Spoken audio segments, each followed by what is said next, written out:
Showtime in 60 seconds.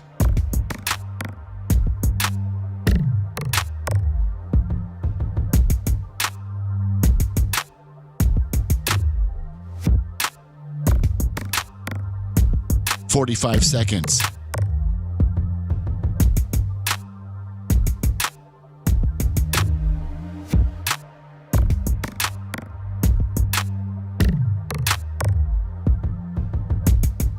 "30 seconds.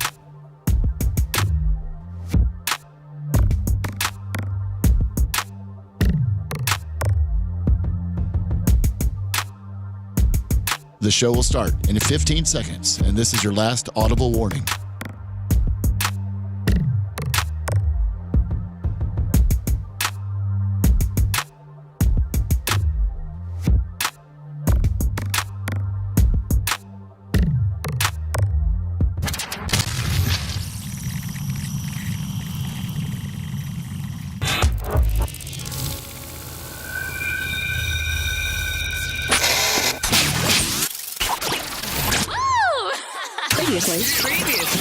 Previously on the Bubba the Love Sponge Show.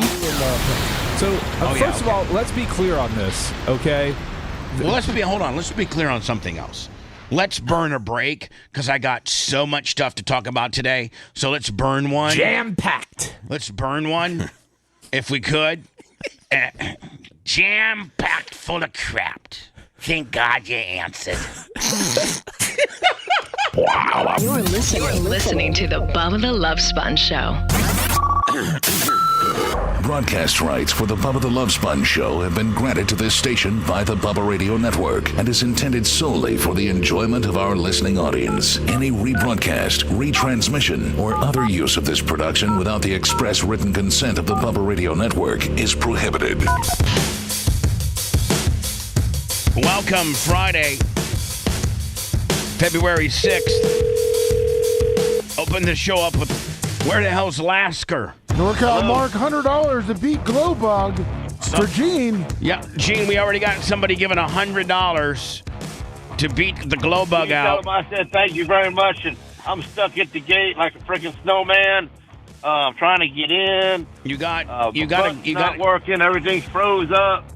It didn't get that cold last night. It only got down to like 41 last night. Oh, only 41. Yeah. Okay, well, my body's made for like the 80s. So your body's made. I think. Well, your body and your mentality is for the 80s. So anyway, Glowbug was here on Wednesday. First one in, no Gene Lasker, and then no, I'm feeling really bad. Yeah, and then here's what's the guy's name, Lummy? NorCal Mark from California. A guy from California, $100 for the great Gene Lasker. Nowhere to be found. People like you, Gene. He's not to be found. All right, so cold out here. All right, so I'm assuming you're in the parking lot. Yeah, I'm waiting. I'm watching the gate shut. Okay. All right. Well, come on in. We'll see you in a minute. I ain't a snowman. Got down to 41 last night. 41? What was he doing when it was in the 30s? I want to know what was such a big deal that he missed Wednesday. Remember, he's like, got big-time problems. Must settle early in the morning. Probably a bunch of stuff he can't talk about. Yeah, well, maybe. I mean, he may have settled them so efficiently, Seth, that he can talk about them. Well, they may be problems that you can't talk about. Or they could be so big that you can't talk about them. So we're like at a 50-50 here, whether we can talk about them or not. So, Glowbug, thank you for the Wednesday, Gene Lasker, and the new guy from Northern California. What's his name? NorCal Mark. NorCal Mark. 100 for Gene Lasker. PayPal, Venmo, Cash App. At the Bubba Army. Also, don't forget Bubba Army Shop, Bubba Army Store, Bubba Army merch. I don't know if I even have the yeah, here we go. Boom. We are still doing the bundle. I think we're about half sold out on everything. Save $7 with the knife. Are we allowed to shiver on the mic? Lasker, you're a heavier guy. And usually heavier guys appreciate... Right out of the box, I'm the fat guy. Here comes the fat guy. No, I'm... Man, I feel for you, bro. Everybody calling you fat all your whole life and stuff. I hate it. Who do you got on the phone now? Oh, I think that's where the audio is coming out of that computer now. I think Lummy's got to shut it off. Oh, yeah, Lummy's got to shut it off. So, no, I'm not calling you a fat guy. I'm calling you a bigger guy, and you are decreased. I can even tell. I'm 270. I can tell you right now that I haven't seen you in a week, and I can noticeably tell that you probably lost 2-3 pounds this week. 3 pounds. 3 pounds this week. Yeah, it's making me sick though, man. I don't feel good. What do you mean? I feel run down, nauseous all the time. Well, I mean, it's because you're not eating nothing. Well, you're not eating what the sugar and stuff like that your body's used to that provides energy. Right. You're not eating it, but you're noticeably looking better. Well, I hope I get there soon before I die. Let me T-shirt Will $20 for Gene Lasker. All right. No, so it's Gene, cold out there. What was the if it's a family deal or it's none of our business or it's Chop it up spice 20. something that we can't necessarily talk about on the air, but like what happened on Wednesday? I got a real cryptic text from you saying early I called in early. Big problem. No, I wasn't. Oh, big problem. Yeah, my shop. Big problems. It's like hold on. Big problems. Gotta handle early. Yeah. By the way, the great Hall of Famer John Costica, the owner of my last piece of art, which Merch Crick shipped out. I think earlier this week. The John Costica. $100 for the great Steph. for the great G Lasker. Steph, how you doing? I'm okay. Steph. What did I do? He just said, what'd you say about Steph? I told him to help you out. Yeah, help me out, I Steph. can't. He's the one who brought the name up. It's back in the day. Well, he's the one that gave me the right. No, Steph is the kind of one. yelled at you that day, though, didn't he? Steph That's is not the his one. name. Steph was the one that properly gave me the pronunciation guide to John Costica. You know I've what been they calling say, him John Gene? Costeca. A guy only has his last name in his balls. Yeah. Is that what they say? That's what they say. That's what they What say. about his wallet? Well, he's got that too, but I didn't know about that part. So I just figured if he wants it pronounced right, I just wanted to propose it to Bubba. Mr. Costica is fine with any way Bubba says his name. Yeah. I stand corrected. No, you're right. And I like to go half on it now. I like to go sometimes John Costica and sometimes John Costeca. Half the time he got balls and half the time he doesn't. I like doing a 50-50 kind of deal. So Lasker, my life starts changing as of today. This is where next week we start the Seth does a few shows each week because I'll be at the track. My official February Winter National program starts Sunday with practice on USAC. And then we got Monday, Tuesday off. And then we start Wednesday with the USAC first night non-wing. That goes Wednesday, Thursday, Friday, Why Saturday. don't you just sell that track? What do you mean? That's a whole lot of work. Yeah, I know. People don't realize what you do there. Gene, you wouldn't want to own a truck. No. Oh, okay. No. No. I've tried to sell it, Gene. There's just not a lot of people buying dirt tracks nowadays. But, You looking to buy into a dirt track, maybe, Gene? No, not really. Because then you got to work. Because you take pride in it, and then what happens is pride's not enough. It's time. But here's the deal. For February, not for local shows. It really is tough on me for local shows. But for the February Nationals, I got the best dirt prep guy in the entire world. The guy that, manages the dirt prep at Eldora, which Gene will tell you is the absolute Taj Mahal of dirt racing. Yes. Like the greatest dirt track of all time is Eldora Speedway in Rosberg, Ohio. Formerly opened up in 1950, I think 4 or 5 by the great Earl Baldies, and then sold to Tony Stewart in 2004. Was that his last name, Baldies? Yeah, Earl Baldies. All Baldies. And it started out as there's a ballroom there, and Earl was a performer, a musician, and it was a ballroom that had a bunch of land, like 51 acres. And he opened up the ballroom in the 50s, like the late 49, 50, 51.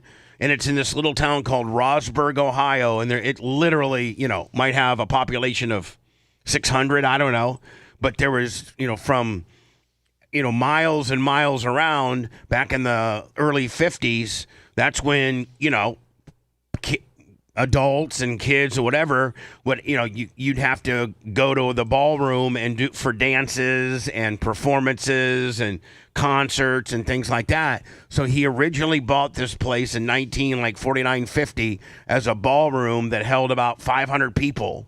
And he was a musician, so his band or his group would play a lot of the times. And then he got to drive. He was driving home one night, and he saw these lights. And Rob Platfoot would be able to tell me what speedway he was talking about. But he saw these lights in the middle in the country somewhere in Ohio, and he pulled up, and it was a dirt track. And I forget which one. He ended up buying it. And he's like, I got all the land in the back of the ballroom. I want to make a dirt track. So he got on a grader, and originally, Gene, Eldora was a quarter-mile bull ring. Did you know that? Nope, they sure didn't. Little quarter-mile bull ring, and then he made it a little bit bigger, like a 3/8 steel, which is like kind of my size, and then eventually the big half-mile. And then, the track became... so famous, and because he was an unbelievable promoter. He would do the thing, he was the first one to put on $1 million dirt race. And $1 million man Donnie Moran is in the $1 million man Donnie Moran is the one that won it. And so then I didn't know this, but Earl Baldy's, Gene, there was like 4 or 5 tracks within 50 miles of his track. And, other tracks usually mean competition, right? So he went and bought them all. Over the years, he went and bought like 3 or 4 tracks and closed them down. Ryan Dirt Track fan, $20. So he made everybody from around there go to this one track. You had to go to Eldora. And that's what made Eldora. So anyway, I've had Rob Platfoot there, the guy who takes care of the legendary Eldora as far as track prep. Well, he does everything. And including putting up my new scoreboard yesterday. Oh, nice! I got a new scoreboard, and can't wait to see it. Oh, it's kind of we had a really, really big one going into turn 3, but it was a Dartronics, and it was a really, really big one. And we got one that was smaller and put it on one of the in the infield on one of the big Musco lighting poles. It's not as big, but it does all the same things that our old one did. And it's new. God, scoreboards are expensive. Phew.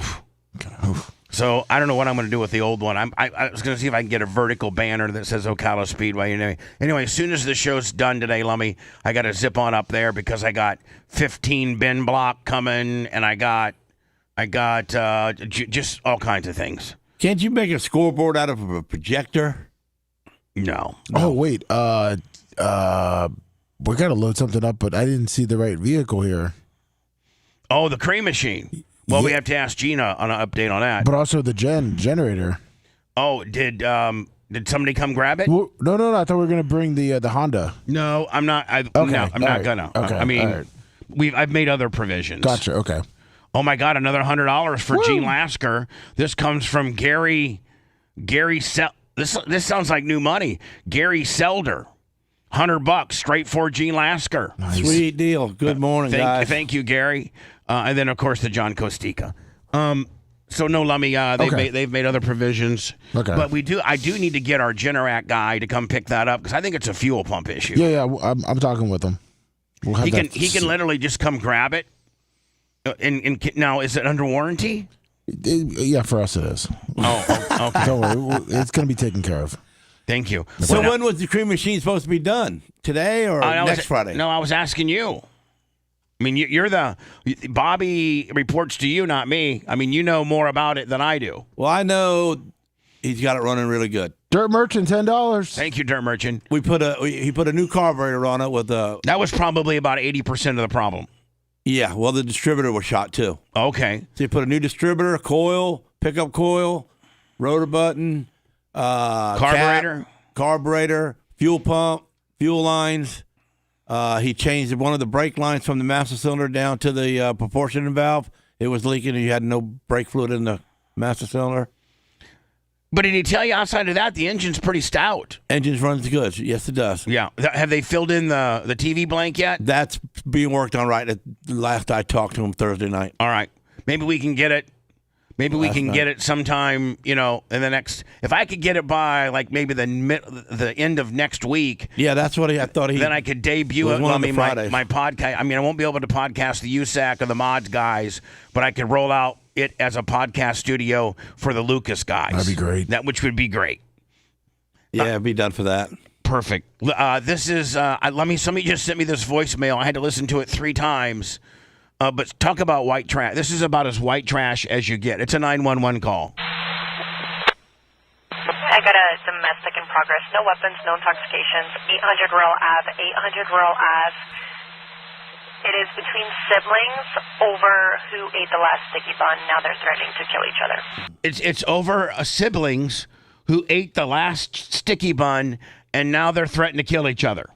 Little Wilbur's Afterbirth, $100. Is that Fort Lasker?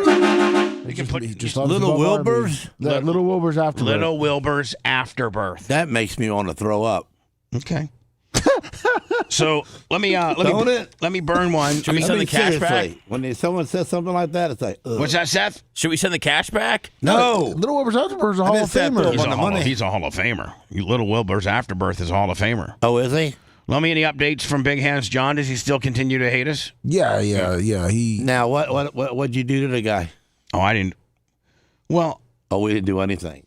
Big Hands John is a great fan, and has collected a ton of Bubba Army stuff over the years. He's been on the air. God, I've known Big Hands John since the '98 Rock days. Like, he works at the VA hospital for veterans who are having mental health issues. He just is a really good guy. Why you step on him? I didn't step on him. Well, but he called. Is that the guy that threw the stuff over the fence? Yeah, he threw. Well, he was really mad, wasn't he? And Seth had a brilliant idea, and I love it. Like, so if you quit us, if you're going to quit us, then and you're going to throw merchandise and metal signs and things that you've purchased from us, Seth goes, "Hey, let's the sign is in perfect condition. Thank God, he threw it over and it didn't land like face down on the concrete where it got scratched up. It landed face up. So Seth go, let's sign it like we did the other signs that sold out and sell it. So he did. Right. So when you throw when you give your stuff back to us, now he wants it back. Well, no, he hates us, and I've been with him for a long, long time. He's called the show, and I think what upset him is he called the show. Lummy, you know more than I do. Why don't you explain to Gene? He called in the show on the Christmas. It was one of the after shows we were doing. We weren't doing after show. It was 10 to 1 shows. When we weren't on regular radio, we were doing like streaming only. Gene, we're doing like 10 to 1. Right. Yeah. And he called in, and because Bubba accidentally was wearing a ring, and he called in to tell Bubba congratulations. Bubba hung up on him, kind of jokingly, like, "Oh, you caught me." That was it. I kind of remember that. I was wearing a wedding ring. That was it for whatever reason, and because you got married, and you didn't tell nobody. And my marital status is nobody's business, but I did have my ring on, and so he called up. I felt as if I was embarrassed because I forgot to take it off because I don't want anybody to know my business. And I was just like, oh, zoinks. And so I hung up on him. I didn't hang up on him disrespectfully. How the hell? I just hung up on him like, oh, my God, you caught me. I didn't say, oh, my God, you're a piece of shiz because you called the show. I hate you. Nothing. I just like, oh, damn. I think I remember you just exiting. Yeah, it's just like, I'm out of here. Yeah. But the problem is that, which we didn't know at the time, was it was his wife's anniversary of her being murdered that day. Yeah, and I did not know that. So he really wanted us to talk about it? Well, he kind of wanted, he just wanted someone to talk to. To pat him on the back and say, it's be all right. There's another one being born right now. There you go. I guess, yeah, but that's what he wanted to hear. He wanted to hear it's going to be all right. There's another person being born right now. Uh-huh. For everyone that leaves us, Gene, we got probably 2 that are being born, like you would say. Right. Let me go to words. Too bad people weren't like dogs, because like I lost Khaleesi, man, and it's broke my heart. But I bought 2 new dogs, and man, it just filled it right back up. And you also said that and this is kind of a morbid way to think of it, but it's a way that you and your family are coping from having lost Khaleesi. Yeah. Is that Khaleesi was so dominant and kept the other two down? Like the other two have now kind of come out of their shells and their personalities have changed drastically. So the whole package changed. Because they don't have Khaleesi there being a prick. I mean, Khaleesi absolutely ran a real tight dog ship. She was mean dog. And she ran the show. Mean girl. The other dogs were kind of afraid to be dogs. They couldn't be anything but whatever she said to be. And she ate first, and then whatever and she then left. when she left the plate, then anybody else could go eat. Yeah, so I thought that was baloney, but my wife told me all the time, so I start watching, and I see she just really was, a Sergeant Carter.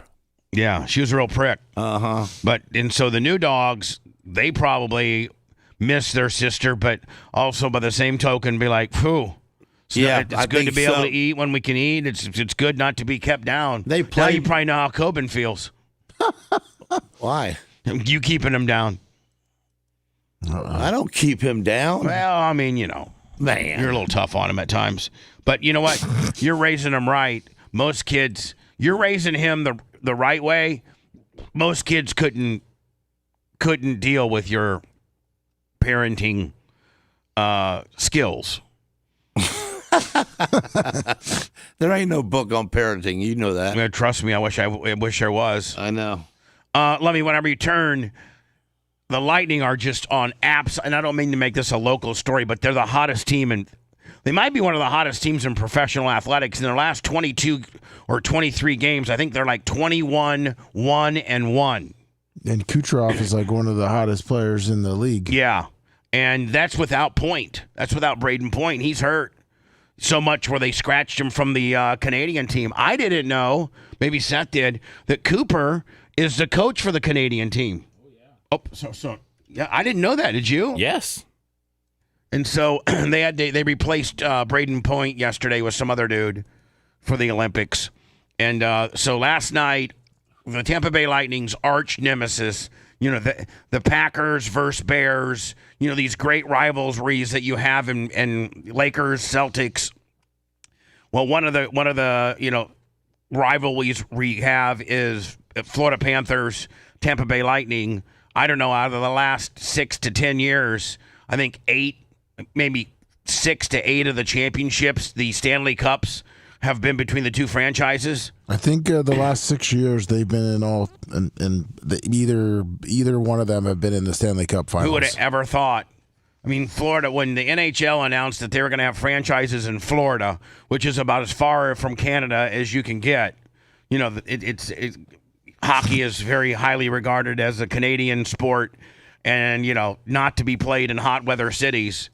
And when they announced that they were going to do I think we were first, and then they were second as far as expansion, right? We were in '92 with Phil Esposito it was Japanese or Asian investors. Japanese guys, yeah. Yeah.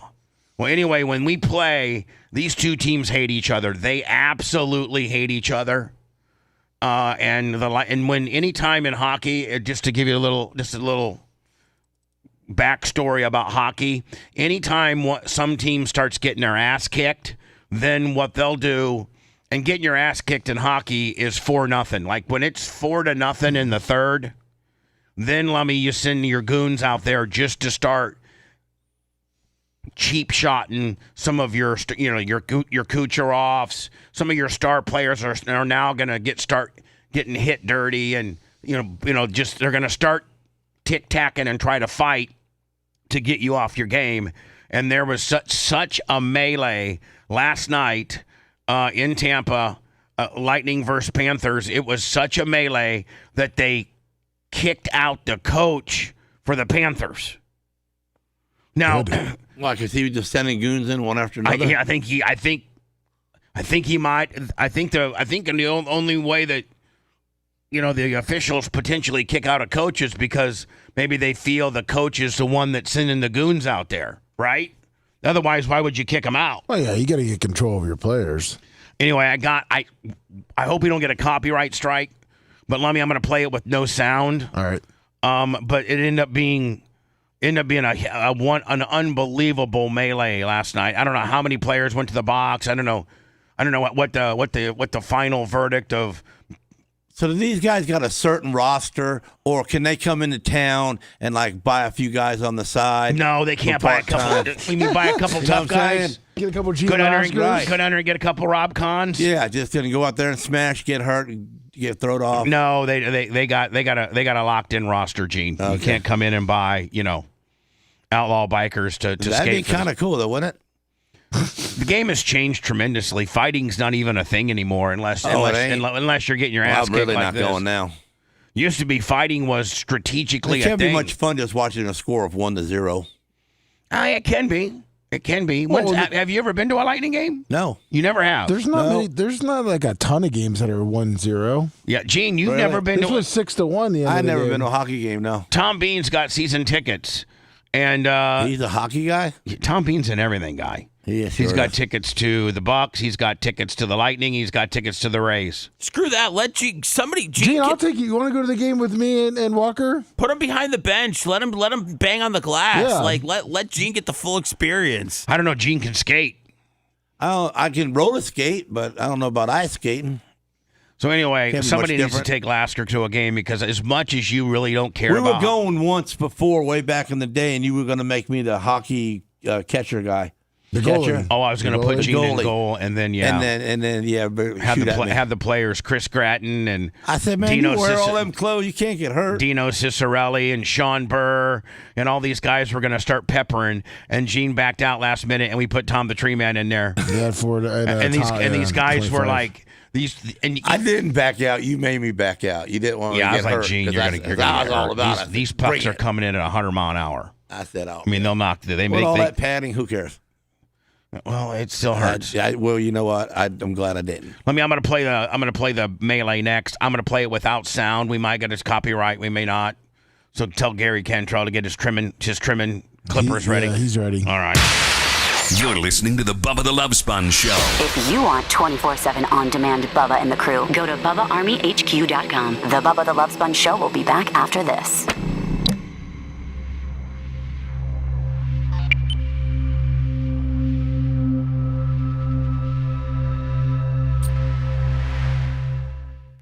Like, if you go to football, you're so far removed, and they got instant replays on TV and shit like that, but hockey games are so much better. One of the very few sports that are better live. It makes you appreciate just how athletic. They're really some of the most athletic. How fast the game is? Well, that and just how unbelievable the hand-eye coordination and the skating skill set. It's just unfucking believable how good they are. That and like I explain to people the Daytona 500. When you go there, and that first lap after they drop the green, and then it takes them a lap to get up to speed. That next lap, Gene, which would be lap 2, when they're all 43 packed together as a herd, and they're coming through at 200 mile an hour. That's pretty. Bubba, I sent you also the ref. He kind of gets confused trying to keep track of all the players that they tossed or gave penalties to. I got it right here. That's what I explain to people about.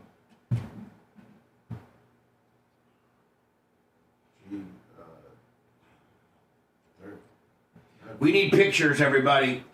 So, Bubba Triple Chin, good morning. Bubba Army. Is it Bubba Pics or Bubba Army Pics? Bubba Army Pics at gmail.com. Bubba Army Pics at gmail.com.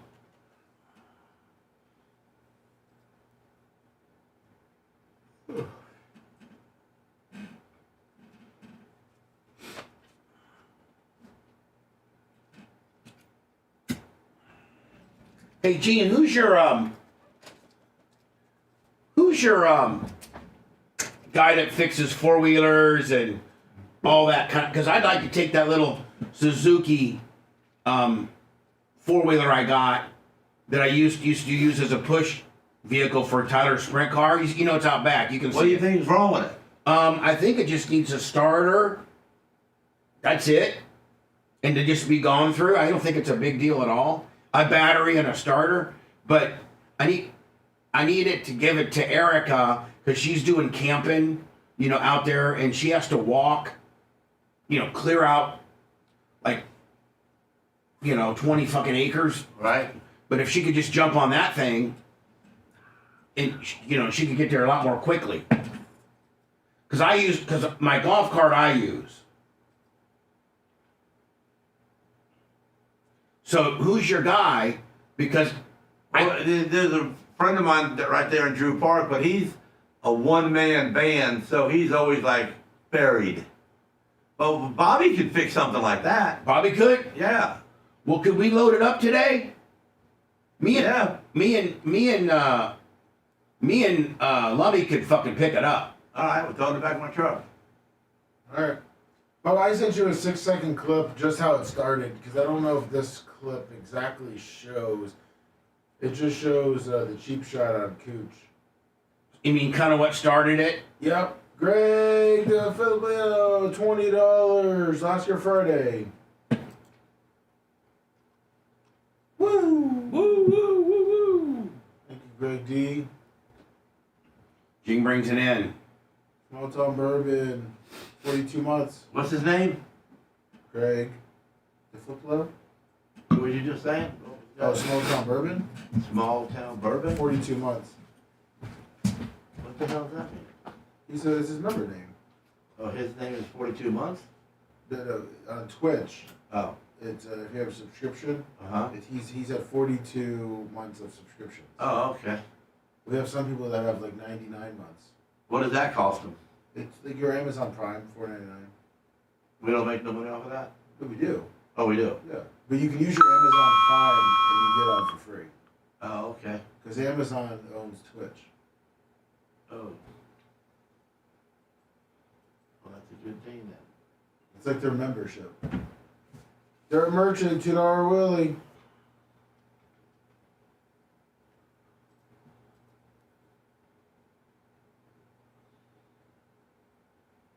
Robert, you like to have campfires at your place? Yep. Okay.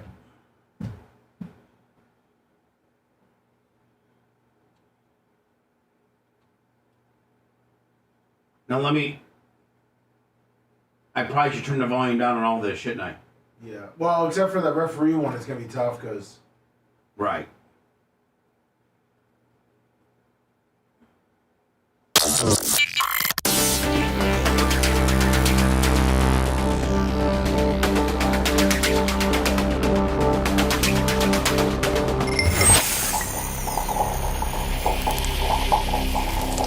Power Screen of Florida. Rock solid and rugged quality. Power Screen of Florida, the experts in design and manufacture of crushing, screening, washing, grinding, and recycling equipment. With locations in Florida, Georgia, Texas, Dominican Republic, and Central America, there's got to be one near you. Real simple to get a hold of them, my friends. PowerscreenFLA.com. Power Screen of Florida. Rock solid, rugged quality. It's a sign. The end times are here. Ultra-powerful hurricanes, tsunamis, massive earthquakes, and Bubba, the Love Sponge. Sorry. Lasker, you need to give me Bobby, or give me some copy so I can do a commercial for Bobby. Well, he needs to do all that, man. I'm not... Live fast. No, you contact Bobby. Right. Hey, Bobby Lasker. Another thing, Numbnuts is wanting this for you to look at this little Suzuki four-wheeler he's got. By the way, $50. How about that? And don't marry it like he did my Yamaha. And don't what? Don't marry it like he did my Yamaha. What do you mean? He's had my little 90 Yamaha forever. Yeah, well, Bubba needs this done like ASAP. But listen, so if you got like some type of commercial or write some stuff down or something, Bubba wants to do a commercial for you for all the good stuff that you're doing for him and the cream machine and everything. That was part of the deal, giving some free advertising for everybody to get up to speed on Live Fast Entertainment and Towing. It's Live Fast Enterprises and Towing. Entertainment. That sounds better. In Sumterville, he's Florida. kind of entertaining. All right, Live Fast Enterprises and Towing. I thought it was entertainment because they were ringing the hot blonde. Live Fast Enterprises and Towing in Sumter County. Sumterville. In Sumterville. All right.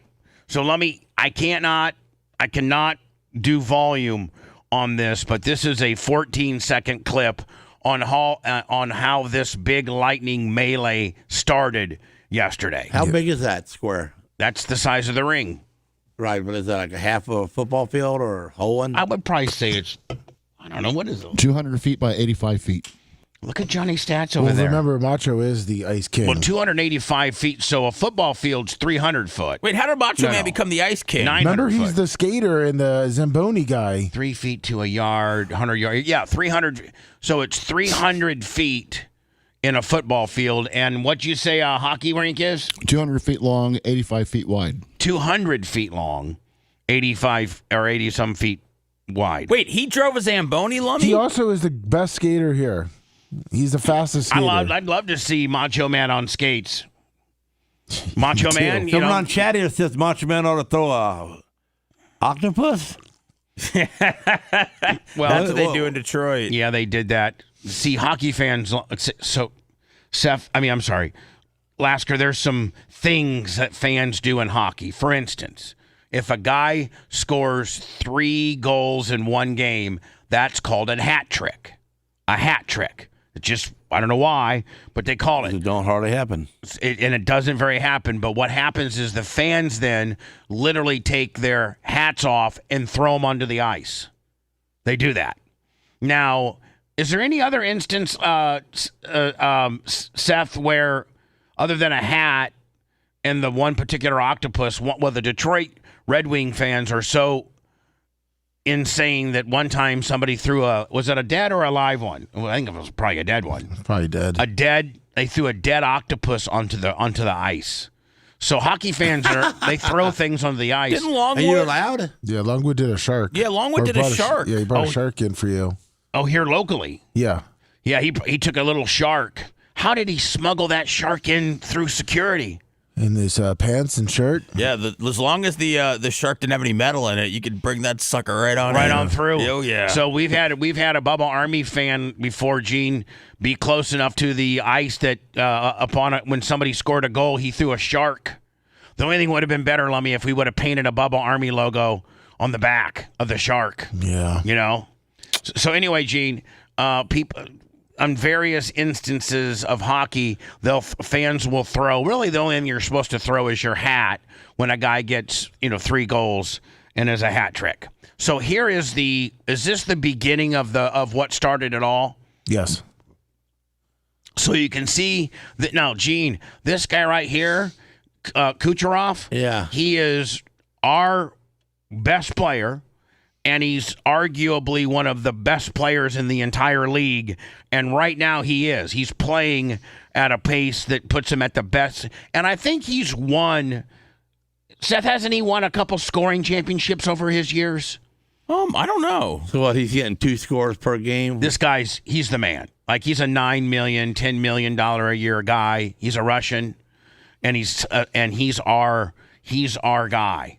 So we kind of protect, And usually guys with that much skill and finesse are not big fight. Either you're a fighter and kind of a goon and a defenseman, and you're not really good on the stick, but you're really good at fighting and being on defense, or you're you're real skillful but you're not a fighter. So you're not very rarely. Like, I don't think Wayne Gretzky was ever known for being a fighter. In fact, I think they protected him. Yeah, they did. So what happens, Gene, is when you got a guy like this, it's real good, then your other players always are keeping an eye on him for somebody not. And as soon as the other team screws with him, then we got to knock a guy out. Then you got to go knock him out. But he's pretty tough though for him. He's pretty tough. Got to be being a Russian. Yeah. So anyway, this is how it starts. Now, didn't this guy used to play for us? No. Oh, okay.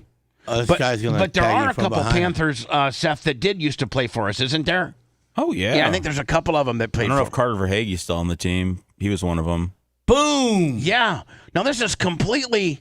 Is this during play, Lummy? It's during ice change or whatever. Yeah, the guy's back there with the stick. Line change. So that starts it. Now, so Gene, they just really... They're headed this way. So, yeah, here comes all troops. Like you just, so that's this. That's then this shows it again. The next video is where the.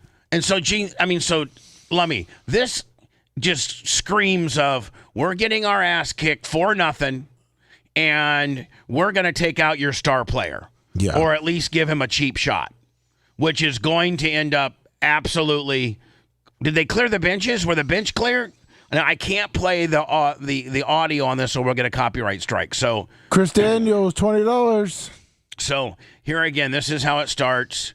They just laid out Cooch, and this is the minute 30 of the way this all went down. I cannot play the volume. Damn, I hate the lighting now, but those are some nice sweaters they got. Yeah. Those are. I'd like to get one of those TBLs. Yeah, I like them with the real big numbers on the side. Just the color scheme. Yeah, the nice. Stadium Series jerseys. I like the and then look at the bolts down the pants. That's a nice touch. I'm turned on. You gotta have What are those shorts? Yeah, no, well, they kind of are. They go down to like the knee, and then they wear shin guards and everything with socks that hold them up. Then they got thigh pads. It takes like 30 minutes to get ready, Gene. Yeah. Looks like it. So this is where they're trying to sort it all out after the guy did Cooch off dirty, and so now I think. Oh yeah. I mean, this helmet's going flying. Oh yeah, and everybody's That's engaging. right. That number 19 needs now look to at be now, whooped. Hagel. I think it's Hagel right there. Right here. This guy here. He's uppercutting. He's uppercutting. Good. Because that guy hit him from behind. I mean, Gene, here's the deal. One of those overhand rights connect, and I mean, that's and the reason Look at why that ref, he's earning his money, Gene. He really is. Look at that. The reason why they make you stop, Gene, when you're on the ground is because your blades are so sharp. In fact, guys have died when they've gotten a blade across the throat, that you're more likely for your blades to be, your legs to be flailing around while you're on the ground. Okay, I get it. So they stop. As soon as the fight goes to the ground, they stop in fear that you could blade a guy. Well, conduct, and Florida number 42 has a 5 minutes for fighting in a game misconduct for the secondary altercation, and number 19 has 5 minutes for fighting in a game misconduct. I don't know. Sorry. Give them all that. 10 minutes of resting, and then come back out fresh and ready to. No game mis. That's half the field. I think this is where he talks about the coach. I've never seen that before. I've never seen that a ref in any sport have to read all the penalties. I've never seen a ref have to have cliff notes to assess penalties ever. That's a lot of penalties. Anyway, the Lightning won, I think, 6-1? 6-1, yeah. 6-1. They're cheating. What do you mean they're cheating? They're the best team. They're the best. Because hockey players don't get to 6. No, Gene, good teams get to 6. So, actually... Our hockey player only made 2 goals in his whole life. What do you mean? Brooks. No, he made 4 goals. Okay, 4. Brooks 4. 4 or 6. Gene, his whole life. We made 6 in one game. Gene. Come on, man. Gene. We bought them refs. Gene. Steve Olinsky's job was not to score goals. His job was to fight and to be a defenseman. When you're a defenseman, it's very rare that the really upper elite defensemen are a scoring threat, but for the most part, defensemen sacrifice their body. They're the guys that when the guy shoots to 100 mile an hour into the net, you dive in front of. You try to throw your body in front of the puck before it gets to the goalie. So if I wore one of his jerseys to a game, would people realize that I'm a fighter? Well, they would realize that I'm not a goal guy. They would recognize that you like fighters. Like the fighters. So anyway, Seth actually mentioned this yesterday, and I don't know when they started doing it, but they now the format to the Super Bowl, the Oh Wow Super Bowl commercials that everybody. Thank you, Snook Slayer, for the pronunciation guide. You know that I butcher the English language. That's part of my gimmick. It's part of my being illiterate and stupid and fat. And a cheater, and everything else you're going to say about me. So anyway, remember back in the day, man, you would have to wait and watch the Super Bowl and to see the commercials. And it was much, oh, my God, I heard Bud Light's going to have a commercial. I heard that, Fanatics was going to have a commercial. I heard that Pringles was going to have a commercial. I heard that, McDonald's. And you'd have to wait, watch the game, and then that commercial would come on. And the only maybe leakage you would get would be like, McDonald's or Pepsi or, Miller Lite or whoever was going to have a commercial. They would say, we, have a commercial during the Super Bowl. And that's all they would say. Now 2006 is when the first one kind of, because they saw what it did on the digital platform even early on. So like 20 years ago. Yeah. So Seth, is their mindset is, okay, we're going to get the Super Bowl impression and the 140 million people watching that, but we might as well leak it early, create a little bit of a buzz, and get the digital thumbprint too. It's just about if you're spending $8 million on a spot, and then who knows what you're paying the celebrities to be in it, then you want to get as much value as you can. So release. It's not like it's not going to be a big spoiler if the commercial comes on and you're at a party. A bunch of people are going to go, oh, shut up! I've seen this. This is great. Or people are going to go, oh, I haven't seen this, but heard about it. Yeah, there's not like someone's going to go, oh, I've seen this commercial. Let me turn the TV off. Right. So the big companies now are pre-releasing their Super Bowl ads on their various YouTube and various other social media platforms. Yeah, they're showing that if they do it like this, where they do pre-release it, they can get tens of millions of views just before the Super Bowl. Now, this is Fanatics. Yeah, and by the way, this is a 90-second. Now, most commercials on the Super Bowl are 60. Fanatics sucks. And they do, man. They went 90, so I'm sure that was like another 4 or 5 million for that extra 30 seconds. They got Kendall Jenner. I think that Devin Booker's involved. They have a lot of Fanatics is a very celebrity, influencer, athlete-driven kind of thing. And now they've got Kendall Jenner. I can't imagine what you got for this. Now, don't we have a Fanatics? Now, I know this isn't the world headquarters, but we have a Fanatics corporate office just right around the corner, don't we? Yes, we do. Yeah. Now, isn't there world headquarters like in Jacksonville? I think so, yeah. I think this is a massive one that they have, though. The one they have here? Yeah. Right. Oh, yeah. So now are Fanatics involved in, they do most sports apparel, but are they in cards too? Yep. Put it this way. Didn't they buy Seth? They own it all. Didn't they buy all the major card companies? Yeah. They have the licenses. It's So not for, a fan. That's why you don't like it. No. They make. You could talk to people that have ordered jerseys. Like the Michael Rubin, the president. He had to come out and apologize for the way that some of these jerseys and the way that some of the apparel is coming off. Like it's really poorly made garbage. You mean cheap? Yeah. So it looks like for the Fanatics, what they did is, because it's $8 million for a 30-second commercial during the Super Bowl, right? Is that this is their pre-release for the minute 30, but they have a 30-second commercial for the Super Bowl. So commercials, yeah, that's right. Commercials in the Super Bowl are not 60s; they're 30s. Yeah, so they have a cut down one too. They're essentially making movies now and then just taking part of it and then airing it, and then you can go watch the rest on their YouTube after. So of this minute 26, Lummy, they'll whittle it down to a 30, and that's what we'll see on Sunday. Yes. But they give you the long form early on their social media. Yep. Gene, do you have any idea what Fanatics is? No. What about Kendall Jenner? You know Kendall Is she going to become a guy to mock her dad? No, she's so beautiful. I think she might be worth $1 billion. That's her sister. Yeah. Betting on the right guy with Fanatics Sportsbook. Explained by... Oh, so now, Seth, not only are they in apparel and in cards, but now they've got their sports book in it, too? Oh, they're taking over, yeah. Kendall Jenner. Haven't you heard? The internet says I'm cursed. Any basketball player who dates me kind of hits a rough patch. She was the one that dated, Lamar Odom? No, that was Chloe. Sister, yeah. That was Chloe, okay. She dated Devin Booker. She's dated a couple other players. And NBA guys? Younger guys, yeah. Take your body liner. While the world's been talking about it. You like this bad boy? Boyfriend 2 flopped right out of the league. Not that I ever tried. Wow, this is stiff, Seth.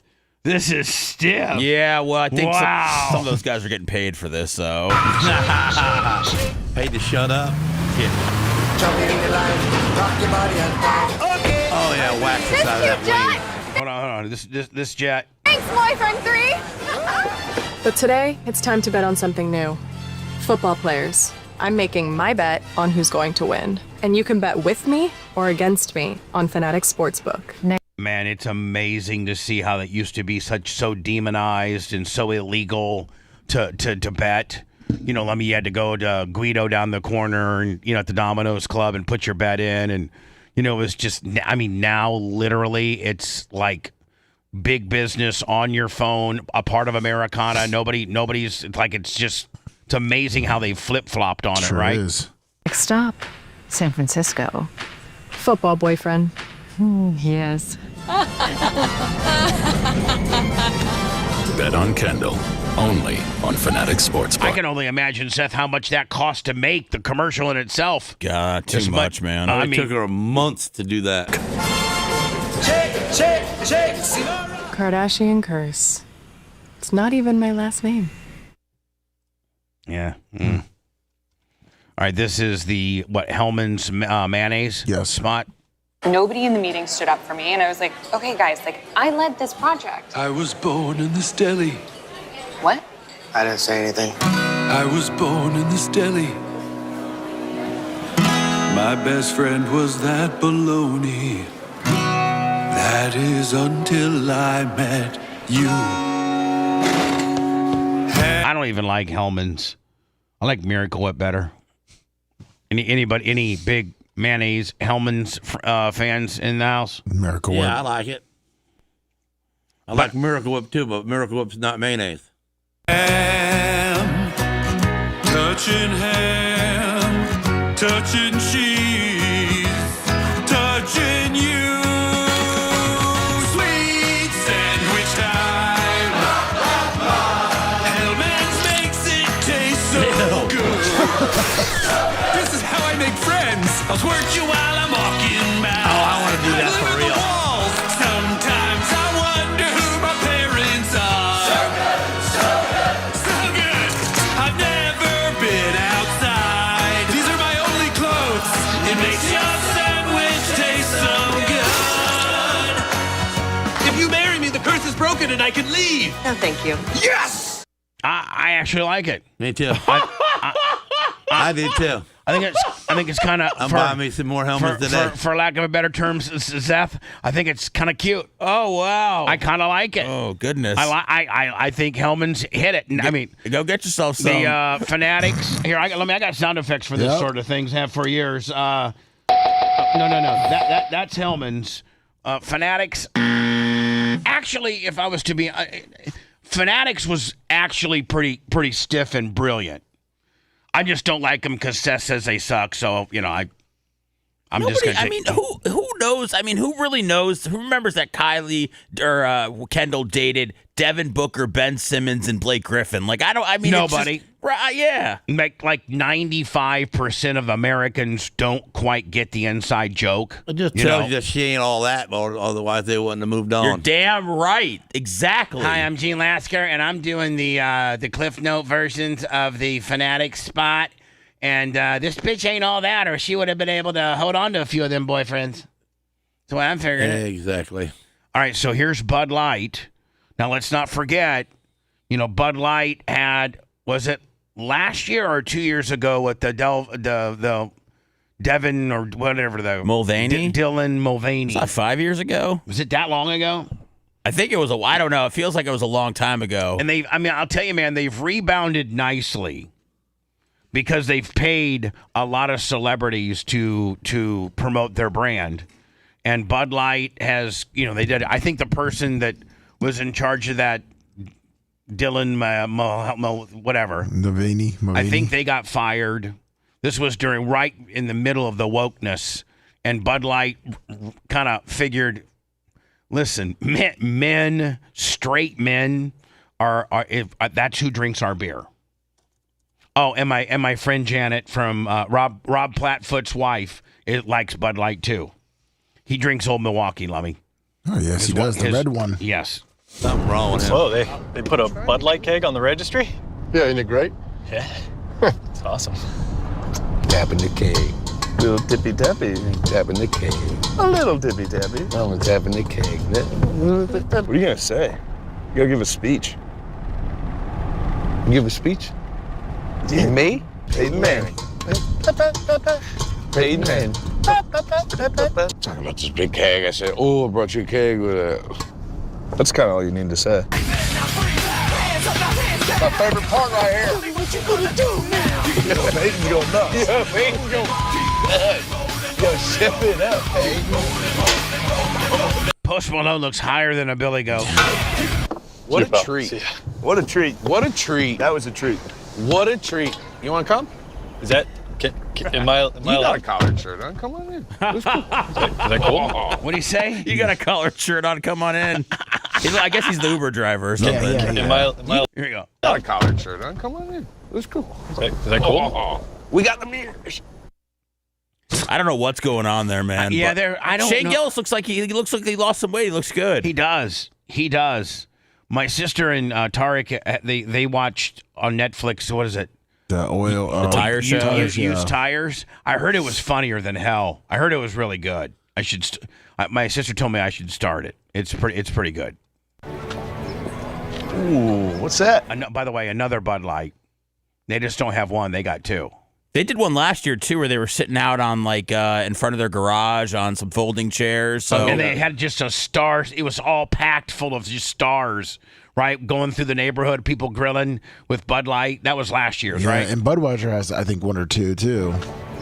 Well, Budweiser's going to use the Clydesdales. You know that. Well, of course. That makes America cry. Ooh, what's that? First beer of the wedding. Is there enough for everyone?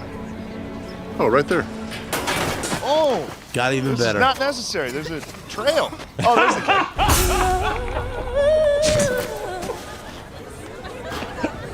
Heck of a wedding, huh? Hey, this is a great ceremony. I give it a week. Oh, man. Peyton Manning has really found himself in some profitable positions. Oh, my God. I know. He just keeps... They must pay him a lot of money for that forehead. You cooked on the wrong clip. Yeah. Right. This is Michelob Ultra. Yep. Which is, I think, owned by Anheuser-Busch. They already got better guys in the movie. I mean, in the show here. Looks like they're working an Olympic angle here. Yeah. Because they got Kurt Russell? Yeah. Hey, last one down buys the Ultras. You're on. Where's Greg? Coming. Who needs a credit card when you got a Greg? Tired of always buying the Ultras, Gregory? Meet me at the Blue Lift. Don. Heads up. Strap in. Sharpen your skis. Sharpen your mind. That dude's rugged. Your true opponent is yourself. Again. Again. If you rely on sight, you're already blind. Nice. Do it for the Ultras, Greg! It's time. Ultras on Greg again. Find your inner Greg.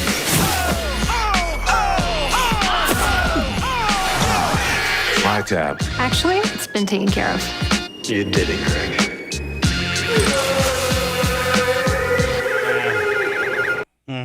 Cute. You got to know skiing, though. Squarespace, which is, Lemmy, is that automatic credit card like processing thing from your phone? I don't know what Squarespace Well, that's the Square. I'm not sure what Squarespace is. Yeah, I'm not. I guess we're going to find out, Yeah, eh? yeah, hey.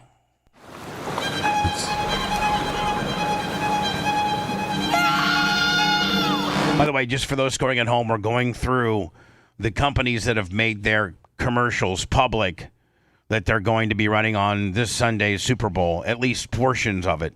These are all long form, about a minute 20. It's a web hosting company. They'll whittle this down to 30, and they'll run that for the commercials. But they now pre-release them for suckers like us to play and share with you prior to the game. Squarespace is kind of like a GoDaddy. It's what? It's kind of like a GoDaddy. Oh.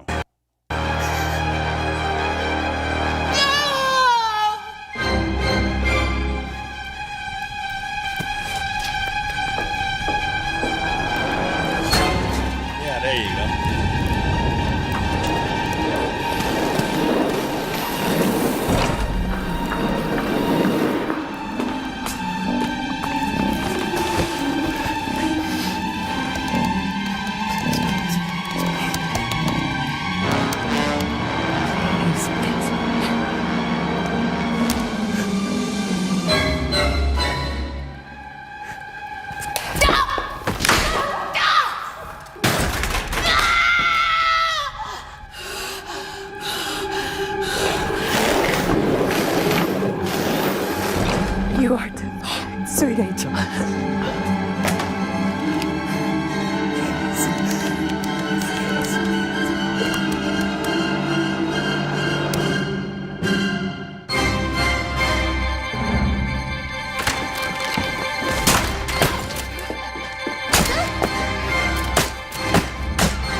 Damn, I love Emma Stone.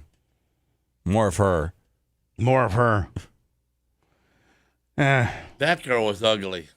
Oh no! No, she's actually pretty. That's she's the actually, black and white angle. Actually, Okay, well, she's she actually. needs more white angle then because the black angles are not doing her any justice with all them actually beauty mark freckle bumps on her face. She actually is pretty hot. Gene in real life, she's She pretty. needs makeup. Let me Eric Eric Heary. Eric Harry. Eric Harry. Is he well, anyway, $60. Great Bubba Army. $60 in the PayPal. Thank you very much, my friend. Listen, when I return, we'll finish up these commercials. I know I'm just absolutely riveted by that last one. Sucked. Really? I mean, I don't know. I guess we haven't been really giving our opinions The on Russell them. dude was better looking than her. I thought I liked the Hellmans, and I thought the Bud Light stuff was cute. The Fanatics was too inside, and I don't know what else I've watched. Oh, this Squarespace place that's supposedly be equivalent to GoDaddy. I thought that missed the mark. I'm not buying any of this crap anyways. If you love that segment, then check out BubbaArmyHQ.com and do a deep dive on past shows. The Bubba the Love Sponge Show will be right back.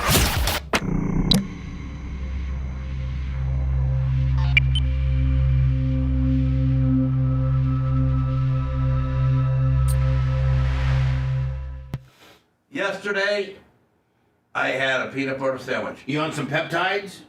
And then How I about stopped that? last Gene night Lasker to brings in the money. Thank you, Greg Ashley, D. And said, let's go get us a steak, babe. So I get in there, and I start, the dude's I'm staring at them steaks in the glass. And I'm looking at him, he goes, oh, I can see you're a 26-ounce, 5-beer dude. And I said, you calling me fat?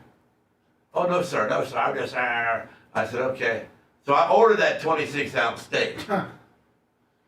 Because they told me, she goes, well, do you want a regular ribeye, or would you like the one in the glass counter? I said, well, why is there a difference? Well, it's just the quality, and it's $1 an ounce more, blah, blah, blah. I said, I'll take that 26 ounce of the one on the top shelf there. Oh. So I got it. I ate 3 bites, 3 little squares, and I couldn't eat no more.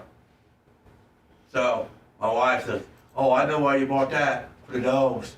$50 steak for the dogs. Are you on a medicine that makes you not eat as much? Yeah, I'm on that medicine, and they won't let me eat nothing. As soon as I look, I'm hungry. When I look at the food, I'm not hungry no more. And if it takes about 3 bites of anything, just don't want to put nothing in my mouth. It's kind of a messed up drug.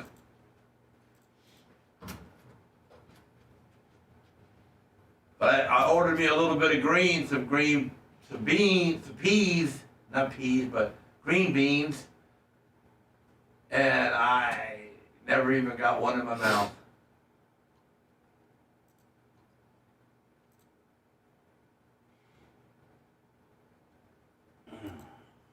So Jimmy got you verse 7-Eleven on a Who's Smarter thing.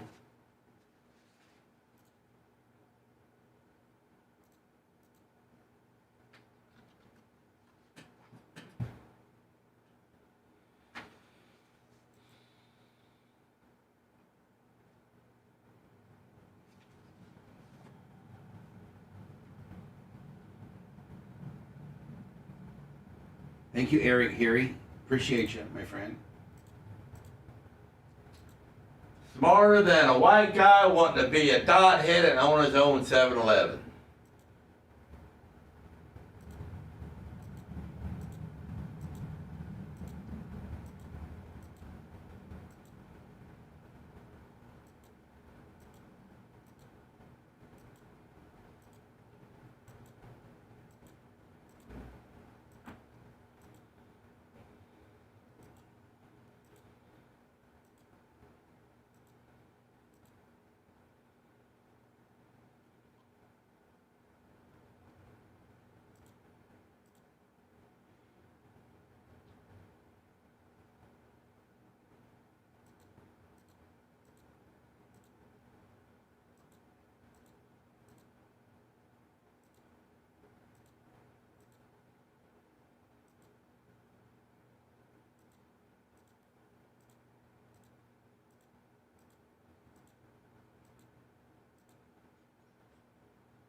Oh, I got a package from John Kostika for everyone.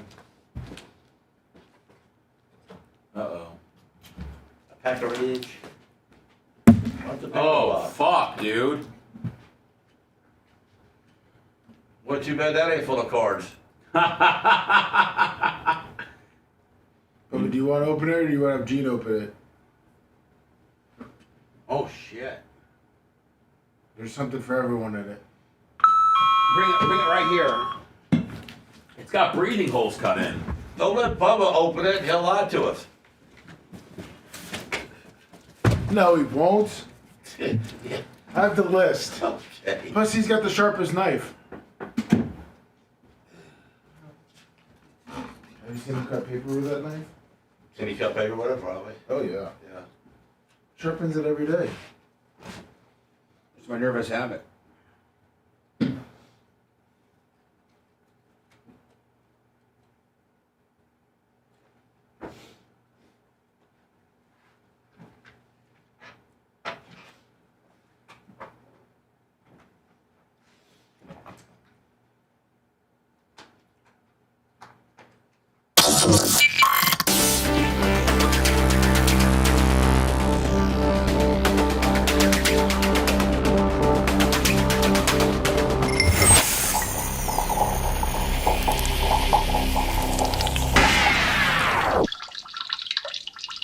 Okay, Bubba's out of the bathroom and back behind the microphone. And now back to the Bubba the Love Sponge Show. Figured we wrap up this commercial, Super Bowl commercial stuff. Don't know how many more there are.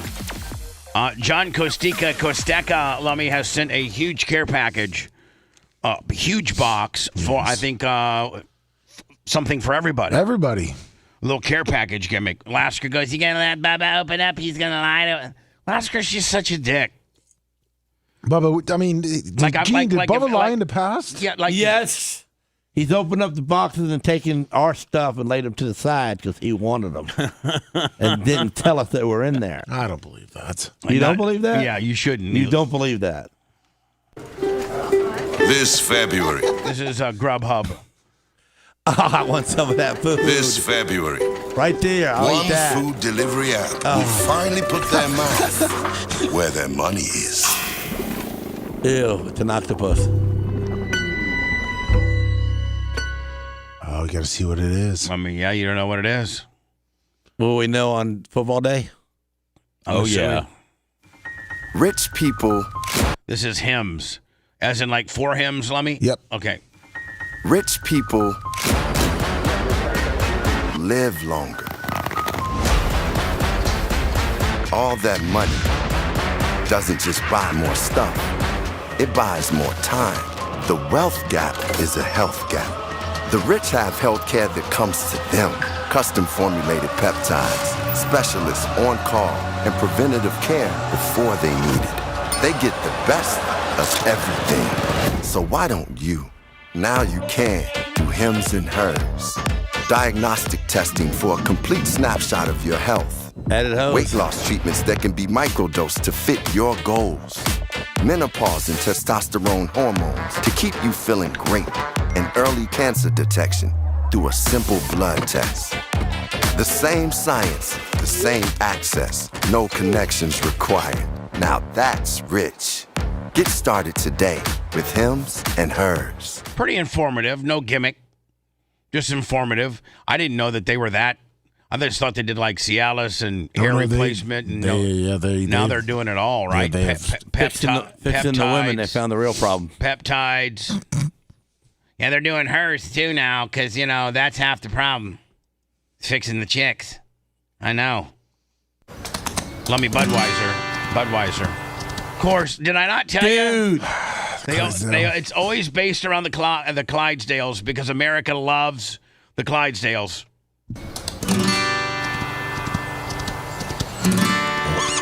This is like a baby Clydesdale learning how to be a big Clydesdale. Oh, yeah.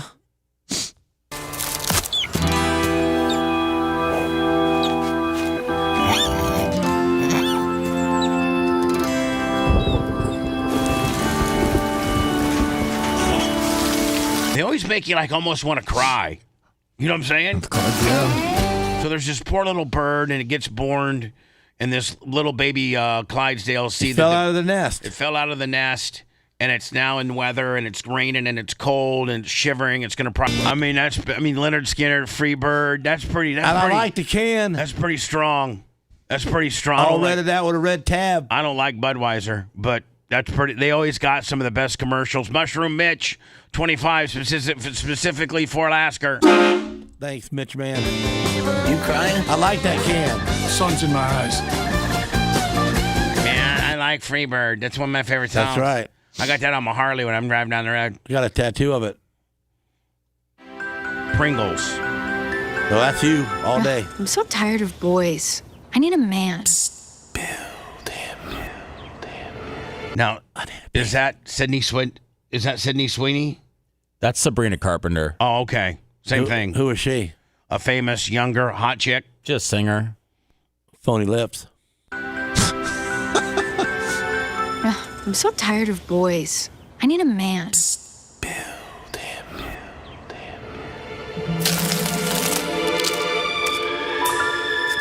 What are you whispering over there, Bubba? I'm not whispering nothing. It's a I thought you commercial. said a DJ. God, you're dumb today. I mean, did somebody give him some stupid pills? I'm starving to death over here. Do you realize I don't want to look at Pringles? He's trying too I'm hard. dying. He's trying too It's hard. his lack of food. I'm not trying to die. Yeah, well, Dan wrote up some jokes. Yeah, you wrote up. You're danning it up right now where you're trying too hard. No, I'm hungry. Just be natural. Don't try to. I thought that was the best one of them all. Yeah, because you right now. Seriously. She was under the sheets with the Pringles guy. Yeah. Because you give $100 for a can of Pringles right now. But waxing him at the end was kind of cool too. And now a word from our sponsor. Wow. This is Instacart.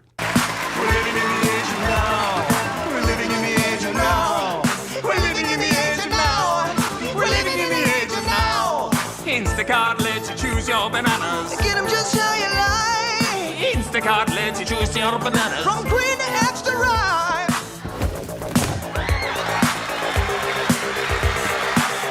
What are you doing, huh? Just a flip. Use the app to control your bananas. What a time to be alive. Yeah, what a time to be alive.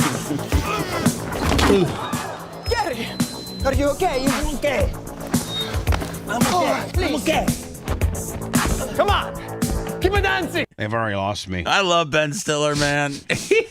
I like they made this look so like early 80s. Yeah, like this is like Devo Whip It kind of deal. Come on, keep it playing.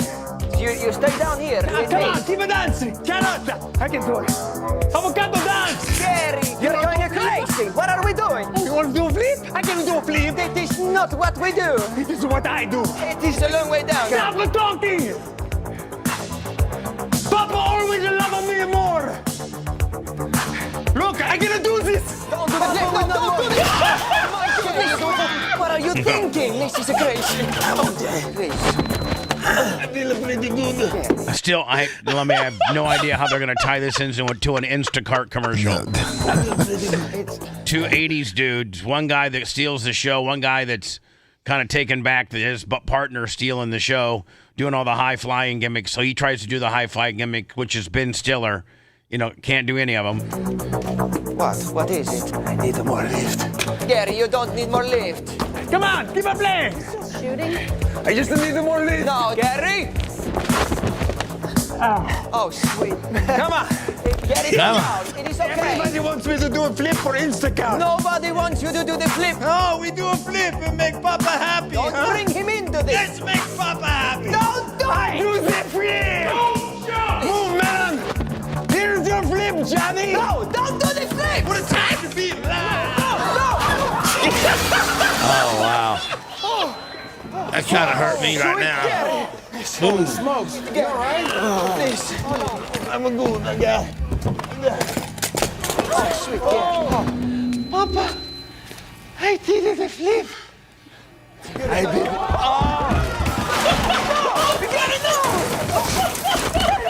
Please. Hey, I'm a good. No, we go again. We go again. Come on. We go again. Bananas just how you like them. Instacart. Oh, man. That was wild. Instacart what? What is? Hold on. Everybody be quiet. Nobody say a word. Do you not know what Instacart is? No. You have no idea. Never heard of it. Is it a DoorDash?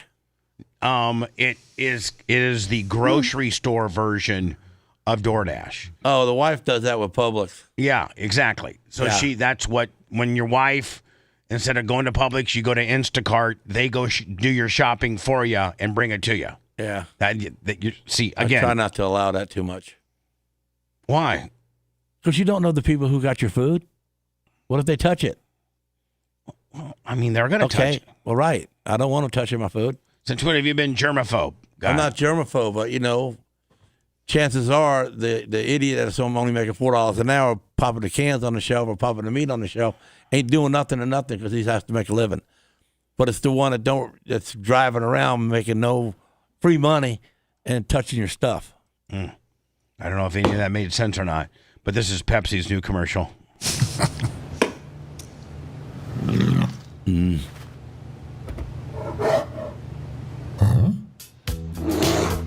You're not the only one. This can be heavy. Tell me about your mother.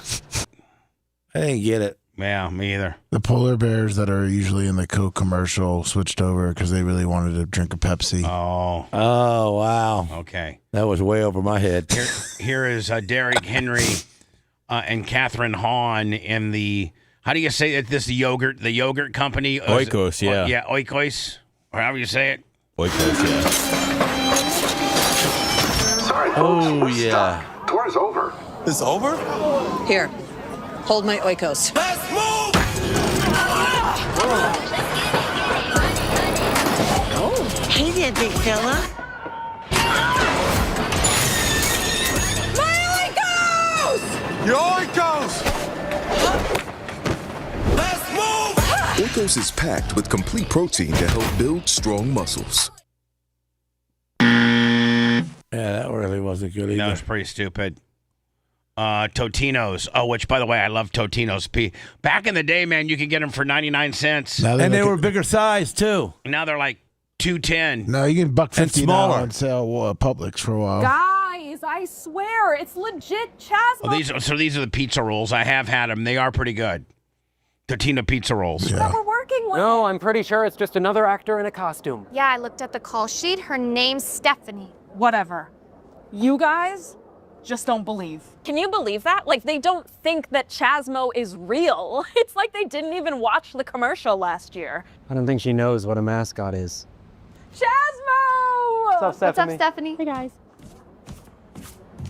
You made pizza rolls? Uh-huh, no cap. They don't look like that. Bosch. Deads. Spark plugs? Maybe. Bosch USA. I mean, Bosch makes everything from by the way, Lummy, 100 from the Susan Poitras, Hall of Famer for Alaska. Thanks, Susie. Guy Fiera on Bosch. Now, Bosch makes everything, I think, from refrigerators to spark plugs. They make refrigerators? Appliances. Yeah, home appliances. Yeah, G, not just spark plugs, appliances. I'm just a guy. But when I use my Bosch appliances... There you go, see? There you go. I feel like more than just a guy. I feel like guy. Same goes for these Bosch power tools here. Just a guy. Guy. Man, that guy's cool. Just a guy. Sandwich? Guy. Just a guy. You got that? Guy, Bosch, guy. Just a guy. Guy. With phenomenal appliances and powerful power tools. Thought you only spoke French. The more you Bosch, the more you feel like a Bosch. Stupid. State Farm. So you guys are just like State Farm, right? By the way, this has got a chance because it's got Danny McBride in it. That's right. I'm just telling you that one of my favorite actors of all time.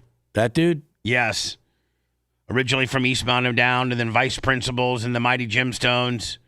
Great actor. So you guys are just like State Farm, right?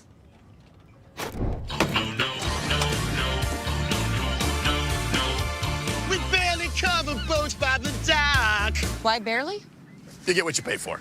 Our bike coverage leaves out a lot. I don't have a bike.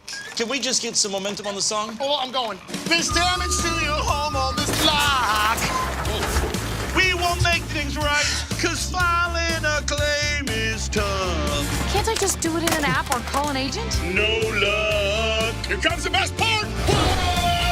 Is he getting old or something? Is that why he looks different? Oh, my butt cheek. Should have gone with State Farm. That Cat's Eye? Oh, Cat's Eye and Haley Steinfeld. Okay. It's Josh Allen's wife. Yeah. Oh, is it? Yeah. Joshua Markinson, $25 for the last graphic. Nice. My God, I mean, how many more are there? I mean, There's a lot. Yeah, I don't have enough. I'm done. I think- Why'd you pick all the stupid ones? I think he just went down the list. I just went down the list. Why are you trying to always make me look stupid? I'm not trying to make you look stupid. When I had you come back on the show, you picked out 7 bad ones. I picked out the first 7 that were given to me. Okay, well, I apologize for you picking the wrong ones. You apologize for me. Started from the bottom up. Hey, Gene, do you want a rice cake? Macho Can asked. somebody give him like a Xanax? Macho, please. Do you want a cheddar flavored rice cake? It's going to taste like cheddar? It's gonna be good. It's gonna maybe you're hangry right now. You're being a prick. Yeah, Macho even said, "Hey, listen." Yeah, we'll help Macho's Gene like, out." God dang! I mean, you're gonna get. Macho feels my pain because he's a dieter too. Macho feels my pain because I'm playing the article that I'm was doing given, only protein, and it really that was given to me. I start at the top of. I didn't know how many were there. Oh, I didn't realize that you was doing all that. I just play them the way that they're being presented to me. They suckered you, and it sucks. There's been some good ones. So they're gonna just pick out the best ones, and that's what we're gonna see. I think all of these are gonna be. They're all on 30 seconds. It's also a 3.5 hour game. Oh, these are gonna be in between plays whenever somebody's hurt, and we gotta. Those are called commercial stop sets. Commercial stop sets. There you go. Right. They run about 4 or 5 of them together, about 2 minutes worth, 2.5 minutes, 3 maybe. Lummy has sent me the fun Super Bowl prop bets for this year's Super Bowl. Then we can close this year's Super Bowl out because Gene seems to be taking a shiz on it. Will Mac Hollins enter the stadium barefoot? He's the guy from New England. He's the New England receiver, and I think that he started kind of a thing where he enters the stadium, or I guess he doesn't wear shoes. He doesn't wear shoes. He hasn't worn shoes in like 4 years. So like, thanks, Macho Man. Now when he plays, he wears, but he does this like in everyday life. Seth, is that what you're talking about? Yes. Like everyday life. Yes. Will he enter the stadium barefoot? Yes. That's the favorite. Will they mention Mike versus Mike? Meaning Michael Vrabel and versus Mike McDonald versus I don't know. No. Which song will Green Day play first? American Idiot, Basket Case, Know Your Enemy, Boulevard of Broken Dreams, When I Come Around, 21 Guns, Holiday, or Minority. A shout out to Longview as a 1,200 plus 1,200 long shot, but it feels like the smart money is on American Idiot. Yep. That's plus 100. Will Bad Bunny expose a nipple? Now he's going to be wearing a dress. Well, I don't think that's true. I'm kind of liking old Bad Bunny. Of course, you are. I've seen a little documentary on him. I kind of like the guy now. Gene's gonna be watching the halftime show. I'm watching the halftime show. Bad Bunny is in the Super Bowl 60 halftime performer. He's reportedly going to wear a dress to honor the LGBTQ plus community. In fact, you can even bet on what type of dress he'll be wearing, with a ball gown leading the odds at plus 175. But with a wardrobe change expected, it's fun. It's funny to see the overwhelmingly odds as to whether he'll expose a nipple during the show. No nipples. Will Seattle attempt a pass from the opponent's 1 yard line?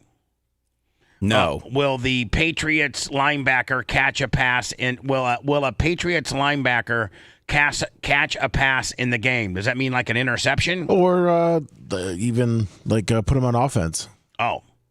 Yes, plus 600. No, minus 1,500. So does that mean you got to put up for minus 1,500?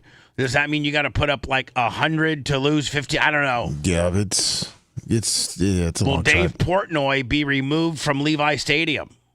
Who's that guy? He's the owner of Barstool Sports, and he's a very vocal Patriots fan, but supposedly, Seth, hasn't he been officially banned from all NFL stadiums? No, he got kicked out of like a Super Bowl a long time ago. I don't think they're too worried about him anymore.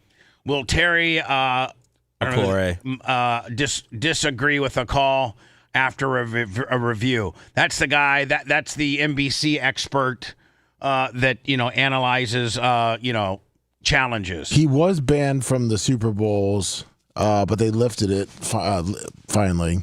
He's allowed to attend. What color of Gatorade liquid would be poured on the winning coach? Green. Here's the thing, man. If you were like the guy that makes the Gatorade for the team, why wouldn't you just be telling all your boys? I think the max you can bet on these, Lummy, are 500. Yeah, it depends on the site, but usually the max is like It's 500. Well, some allow 1,000, but yeah. if you told 10 of your friends, right? Yeah. Because you're the one that mixes the Gatorade. Get a nice payday. Will Stephon Diggs propose to Cardi B after the game? No. Yeah. So those are your most innovative prop bets for the Super Bowl. Welcome back. A teaser for this year's Super Bowl halftime show stated on February 8th, the world will dance. We learned a little about what that means at the traditional halftime press conference where Bad Bunny gave us some answers. CBS's Elizabeth Cook has details. That's right. Yesterday, I think, was the Thursday before the game is always the press conference with the players and the coaches, and they all have their own little individual, spots, little kiosks, and the press interviews you or not, and I guess Bad Bunny was available for interview. Plus, what the pregame performers had to say about their songs. Bad Bunny says not to worry if you don't speak Spanish. His halftime show will be a party for everyone. I know that I told them that they had 4 months to learn Spanish. They don't even have to learn Spanish. They just it's better if they learn to dance. But I think there's no better dance than the one that can come from the heart. In 2020, the Puerto Rican superstar made a surprise appearance at Shakira's halftime show, but he was tight-lipped on any surprises this year. We ask it every year, to be fair. I'm just trying to say all the English words that I know. We appreciate it. That's what I'm doing here. The artist is fresh off 3 wins at the Grammys, where he used one of his victory speeches to make a statement on immigration. Eyes out. He didn't talk politics on Thursday, but earlier this week, NFL Commissioner Roger Goodell said he doesn't expect Bad Bunny to do so on Sunday either. When your life flashes before your eyes, you'll see things like this. We also heard from others performing on Sunday. Charlie Puth hopes the audience feels inspired as he belts out the national anthem. How have I prepared? A lot of singing in the shower, a lot of singing alone. Coco Jones is looking back in time. Who's Coco Jones? Because she's pretty hot. As she prepares to sing Lift Every Voice and Sing. Oh, is that the Black National Anthem? Isn't Yes. that what they consider the Black National Anthem? They When did play that start? What's that? Well, that started about 5-6 years ago. Oh, wow. Where they start singing that. They sing what they call the Black National Anthem before the National Anthem. Recognized as the Black National Anthem that's been played before each of the last 5 Super Bowls. I was right 5 years ago. That's right. Thinking about my grandma and my ancestors and the women that came before me and what they want to see, what they would need to see. Brandy Carlisle will perform America the Beautiful. Elizabeth Cook, CBS News, San Francisco. Was there any I sent you Eric Dickerson, I guess, went off last night or yesterday on Bad Bunny in the NFL and the Hall of Fame. Oh, he did? Yeah. I love it. By the way, I always was a big I thought you fan. did, Eric. Yeah. We talked to you. We were talking about the Super Bowl halftime show. So I gotta ask: have you given Seth, I think you would agree that this is a guy that has certainly a Hall of Famer, great player, would have standing to have an opinion about something NFL related.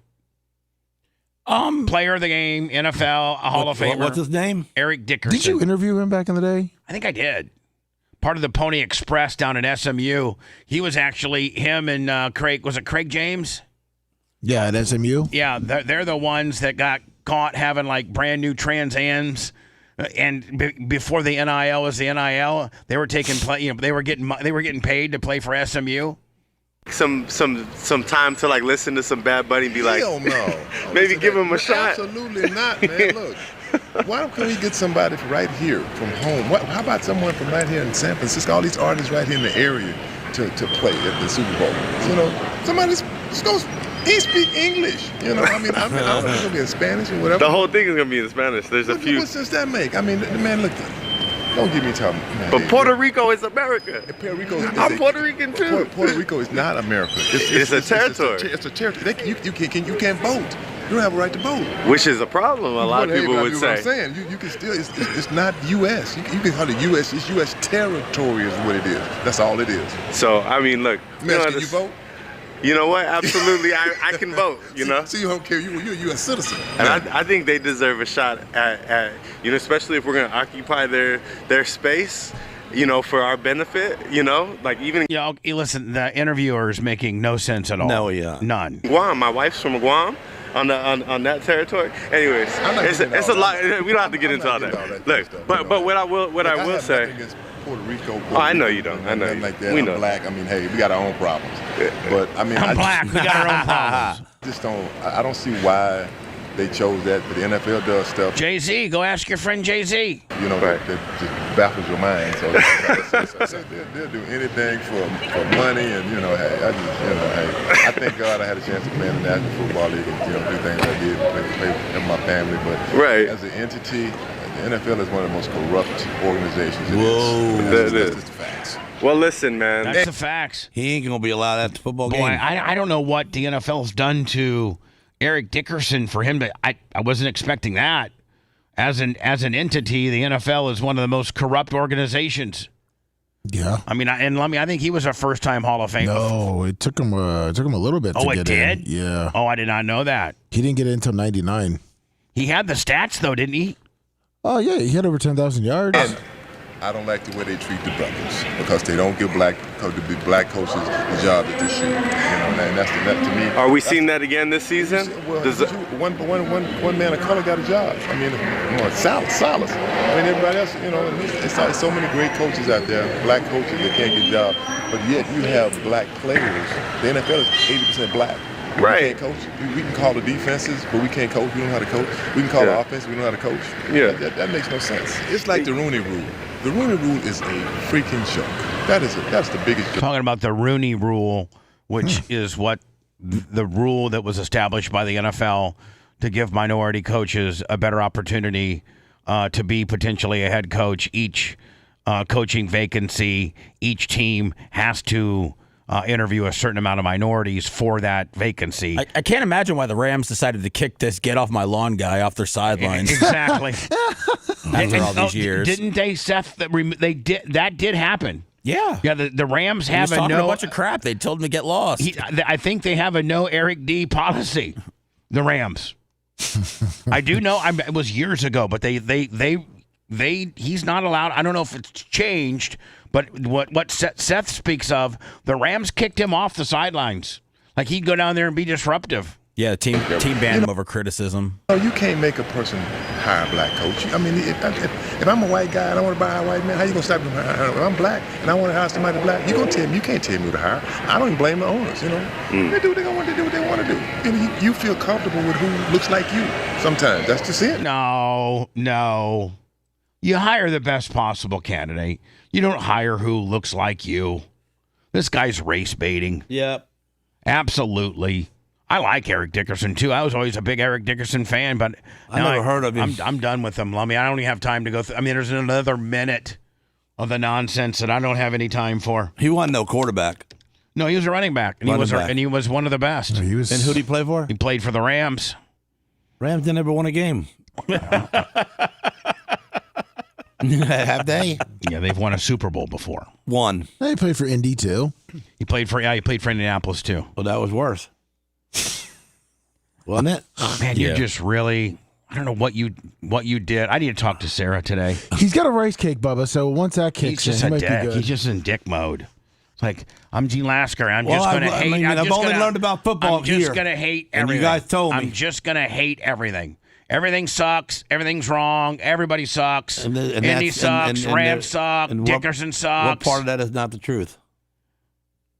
The way you handled those commercials, that sucked. Kid Rock is hyping up his Turning Point USA Super Bowl halftime gig, a show for people who love America and love Jesus. I'm ready. Is what Kid? Of course, you would say that. I got 2 TVs hooked up. You know, one Bad Bunny and one Kid Rock. Yep.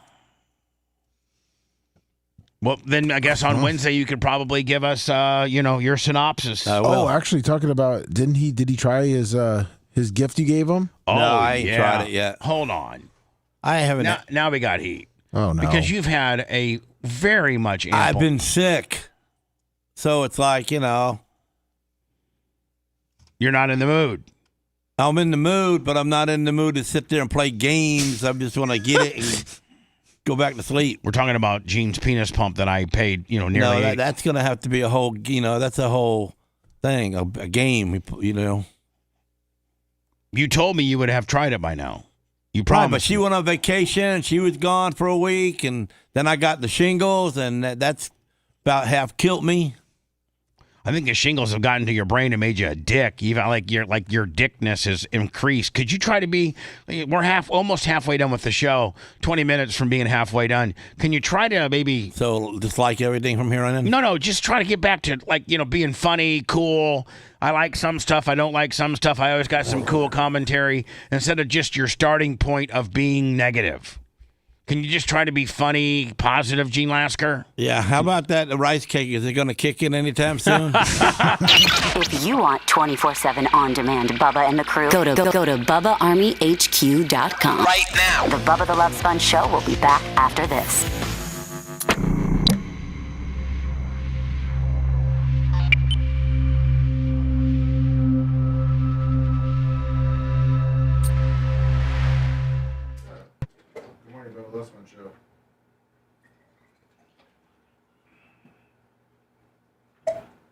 I can't believe Eli Manning didn't get into the Hall of Fame again.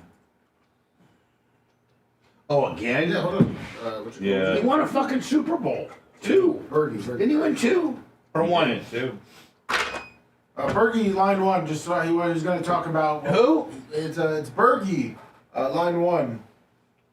He wanted to talk about the Super Bowl stuff we were talking about. Bergie? Bergie Bergie. in Clearwater. What does he do? He's in Clearwater. He's just a fan? Yeah. Well, how the hell does he get online? I mean, you think he just get on? He's going to sit and wait and see if Bubba wants Sit to and wait? Poor dudes wait for a long time, don't they? He's already been on hold for 20 minutes. That's crazy. What's up, Birdo?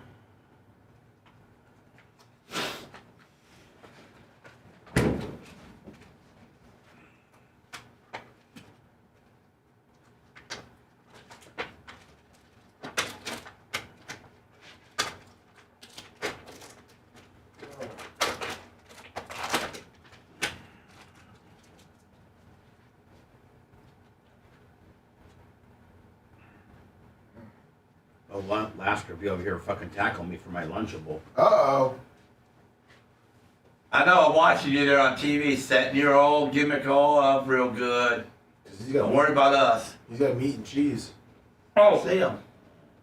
I gotta do the John Kostika package next. Yeah. What up, Berto? Okay.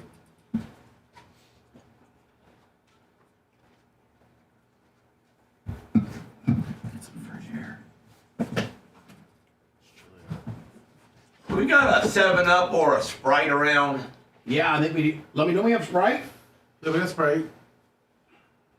Can I get one of them? Well, do you want a cold? Well, it's not cold though. We got ice? No, we don't have ice. No. Yeah, I'll take it anyway. Is your stomach upset? Yeah. Do you want Bubba, if I can get ice, is it okay if he has ice? Okay. No, I don't care. I'll get you ice. All right.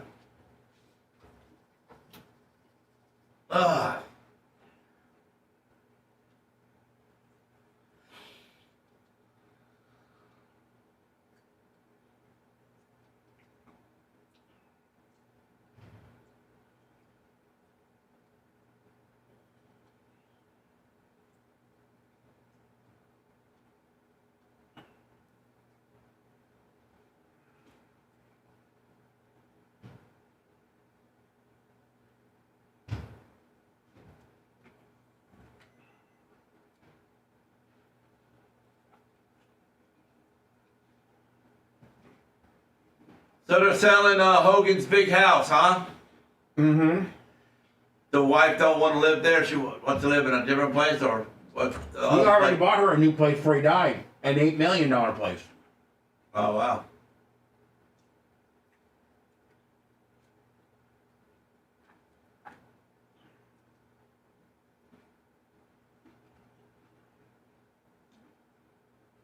So her and Nick are like partners now in all the business? Yeah.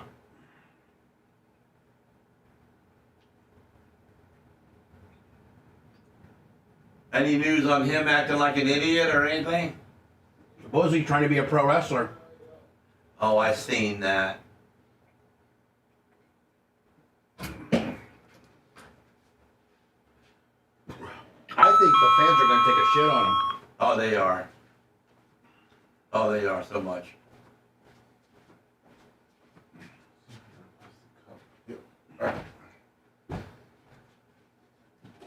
I mean, they probably wouldn't if he would have been wanting to be one his whole life along with his dad, but he wasn't that guy. And Hogan's estate's getting sued for $10 million. From who? The manager? The beer company. Oh, the beer company. Got long COVID. No. Can't get healthy in this weather, man. No, this weather's not for me. Done with it.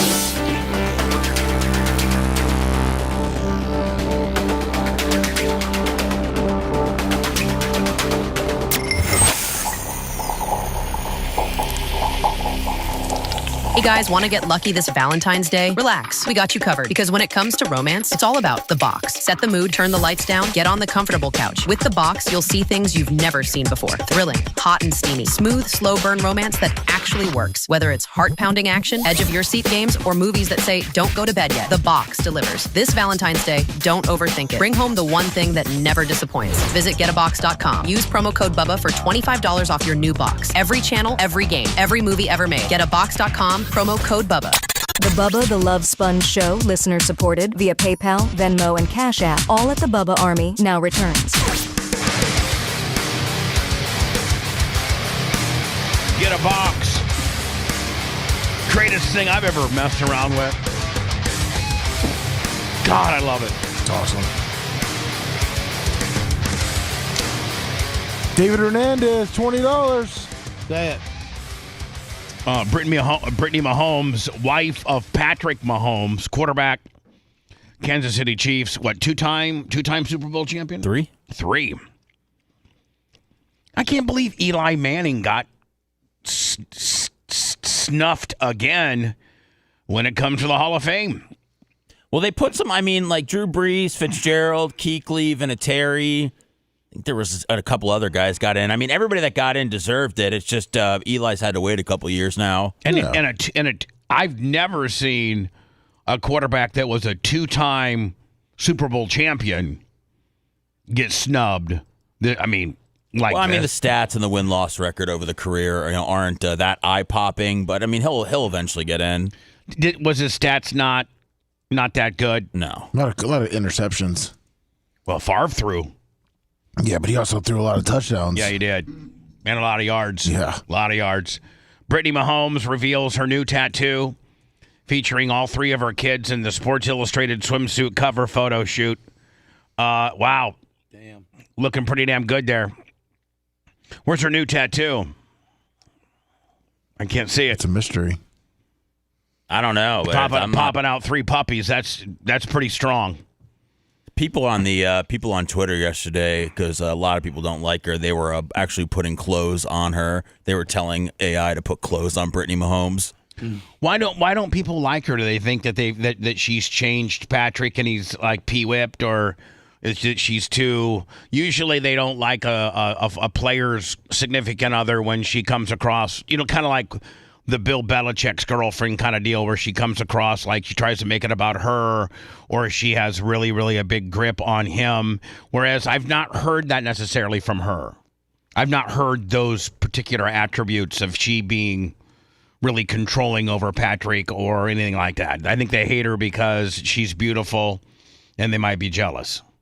She's fiercely loyal. She's defended Pat's brother a lot when he was getting in trouble for dancing all over memorials on football field and stuff. So, and then obviously her association with Taylor Swift, people hated her for that. So, and she's taken some political stances too. And she liked the Trump post, man, and the internet wanted her to delete her account. Really? Yeah. Did you see where I had it here? I might as well cover it now. That is, his dad is facing, maybe I lost it. Patrick Mahomes' dad is facing maybe 10 years in prison. Yeah. And on the two-time Super Bowl quarterbacks that didn't make the Hall of Fame yet so far is also there's Jim Plunkett and Phil Simms. Oh, Phil's not in? No. Well, he's never getting in, right? Was he a Seahawk? No, Phil Simms was a Giant. A Giant. Jim Plunkett was he was a Raider. Yeah, he was a Raider. He wasn't anything special, though. Hello, who's this? Hey, it's Bergie. How you guys doing? Hey, how are you, buddy? Can you find me that? Hold on, sir. Can you find me that article about Mahomes' dad? I had it, and then I lost it in a couple of my lockups that I had here internet-wise. Let me know when you send it. Yes, sir. What can I do for you? Yeah, I was just going to say on the odds when you guys were talking about minus 1,500. Those are very heavy favorite to. So it'd be like you'd have to bet 1,500 to win 100. So it's a big risk. So in other words, they're saying the chances of a linebacker catching, a pass or whatever that bet was very low. So you gotta, it's often called like a bridge jumper. If it's like minus 1,500, minus 2,000, minus 1,000, you gotta put up. You gotta put up 1,500 to win 100 on that deal. Right. So people, if you got a lot of money, there'll be people who put up, 50 grand to win, whatever it is, 5 grand, whatever it is. Yeah. So it's like, but then if you lose, there are people who do these crazy favorite bets where there's almost no chance to lose, but it does happen. Yeah, those are called degenerate gamblers, my friend. Like if you have to put up that much money to get that, if you got to put up, $15,000 to win 1,000, you're a degenerate. But that's why you're better off going the other way. If you got not a lot of money, you bet 10 here, 15 here, 20, 30 here on a plus 1,500. And then you hit one of them. You got to just hit one or two of them, and you make the money. But on the Bad Bunny thing, I mean, maybe it's pretty obvious. I didn't hear the whole morning, so maybe you talked about. But it's just, it's the Spanish language. It's the expansion of the NFL. It's just appealing to as many people around the world with Spanish language so they can kind of take over the world because of expansion. They want to just keep expanding. Well, I mean, I agree with their reasoning of trying to continue to make the NFL a global brand. Spanish is actually the most spoken language in the world, so I get it. He also happens to be one of the most popular artists in the world, Spanish or in no matter what language you take an account for. He's one of the hottest performers in the world right now. So I get it. I think the NFL is like, we don't care about the white or black, from Eric Dickerson to Bubba Clem, a person that's followed our league, pretty much all of their life. We don't care about them and their native tongue and what they potentially speak. We don't care because they ain't going nowhere. They're not gonna lose me as a fan. They're not gonna lose Seth or Gene or Lummy, any hardcore NFL fan. You're not gonna lose us over the Bad Bunny. We may not like it, but you're not gonna lose us over that performance. Whereas you do have an opportunity to potentially gain, a whole new Spanish-speaking audience to your brand by putting Bad Bunny up there and doing what he's going to do. So you'll basically be able to retain who has built your sport to where it is now, with the possibility of an upside to hundreds of millions of Spanish-speaking people that weren't necessarily into the NFL might now give the NFL a chance because of that. Spanish is the number 4 language spoken in the world. Number 4. What's English? Number 1. Oh, okay. I was wrong then. And thank you for the correction, Lummy, because there'd be a troll page of me not having my information correct. I was gonna say also, I'm around your age, and I was thinking Bad Bunny when I was a kid. It was like Bugs Bunny was a Bad Bunny, and so was maybe that evil rabbit in the Monty Python and the Holy Grail. In the cave, came flying out of the cave, and Bad Bunny. Yeah, Kid Rock's a much better name. Get the hell out of here. Tell him that. All right, buddy. I hung up on a literally. Speaking of, so on the one side of Patrick Mahomes, you have his wife Brittany, who's now going to be on the swimsuit on the cover of Sports Illustrated for the highly coveted swimsuit edition. It's a wives and girlfriends edition. George Kittle's wife is on there. I believe really? Jordan's wife, who I think is pregnant, is on there. Yeah. Really? George Kittle's wife's very nice. Can you imagine if they would have been able to score Taylor Swift? I don't think she would ever. She would never do that. So this is Patrick Mahomes' dad. Yeah, former baseball player. Senior. Patrick Mahomes Senior. Who do you play for, Lummy? Cubs, Red Sox, Mets. Twins, Mets, Pirates, Rangers. Infielder, outfielder, pitcher. Oh, he's a pitcher. Yeah, he's probably fairly athletic. Oh no, hold on. He was great. All new here at 6, the father of NFL star Patrick Mahomes is back in the Smith County Jail after allegedly violating his probation. Prosecutors say Pat Mahomes Sr. violated the terms of his probation. Dad? Yeah, it's Patrick Mahomes' father, yes. Boy, I bet she's glad he looks like his mom. And was taken into custody earlier today. Court records show the alleged violation involves alcohol use triggering by a high reading on his court-ordered ankle monitor on New Year's Day. While follow-up urine tests later came back negative, the district attorney moved to revoke his probation anyway.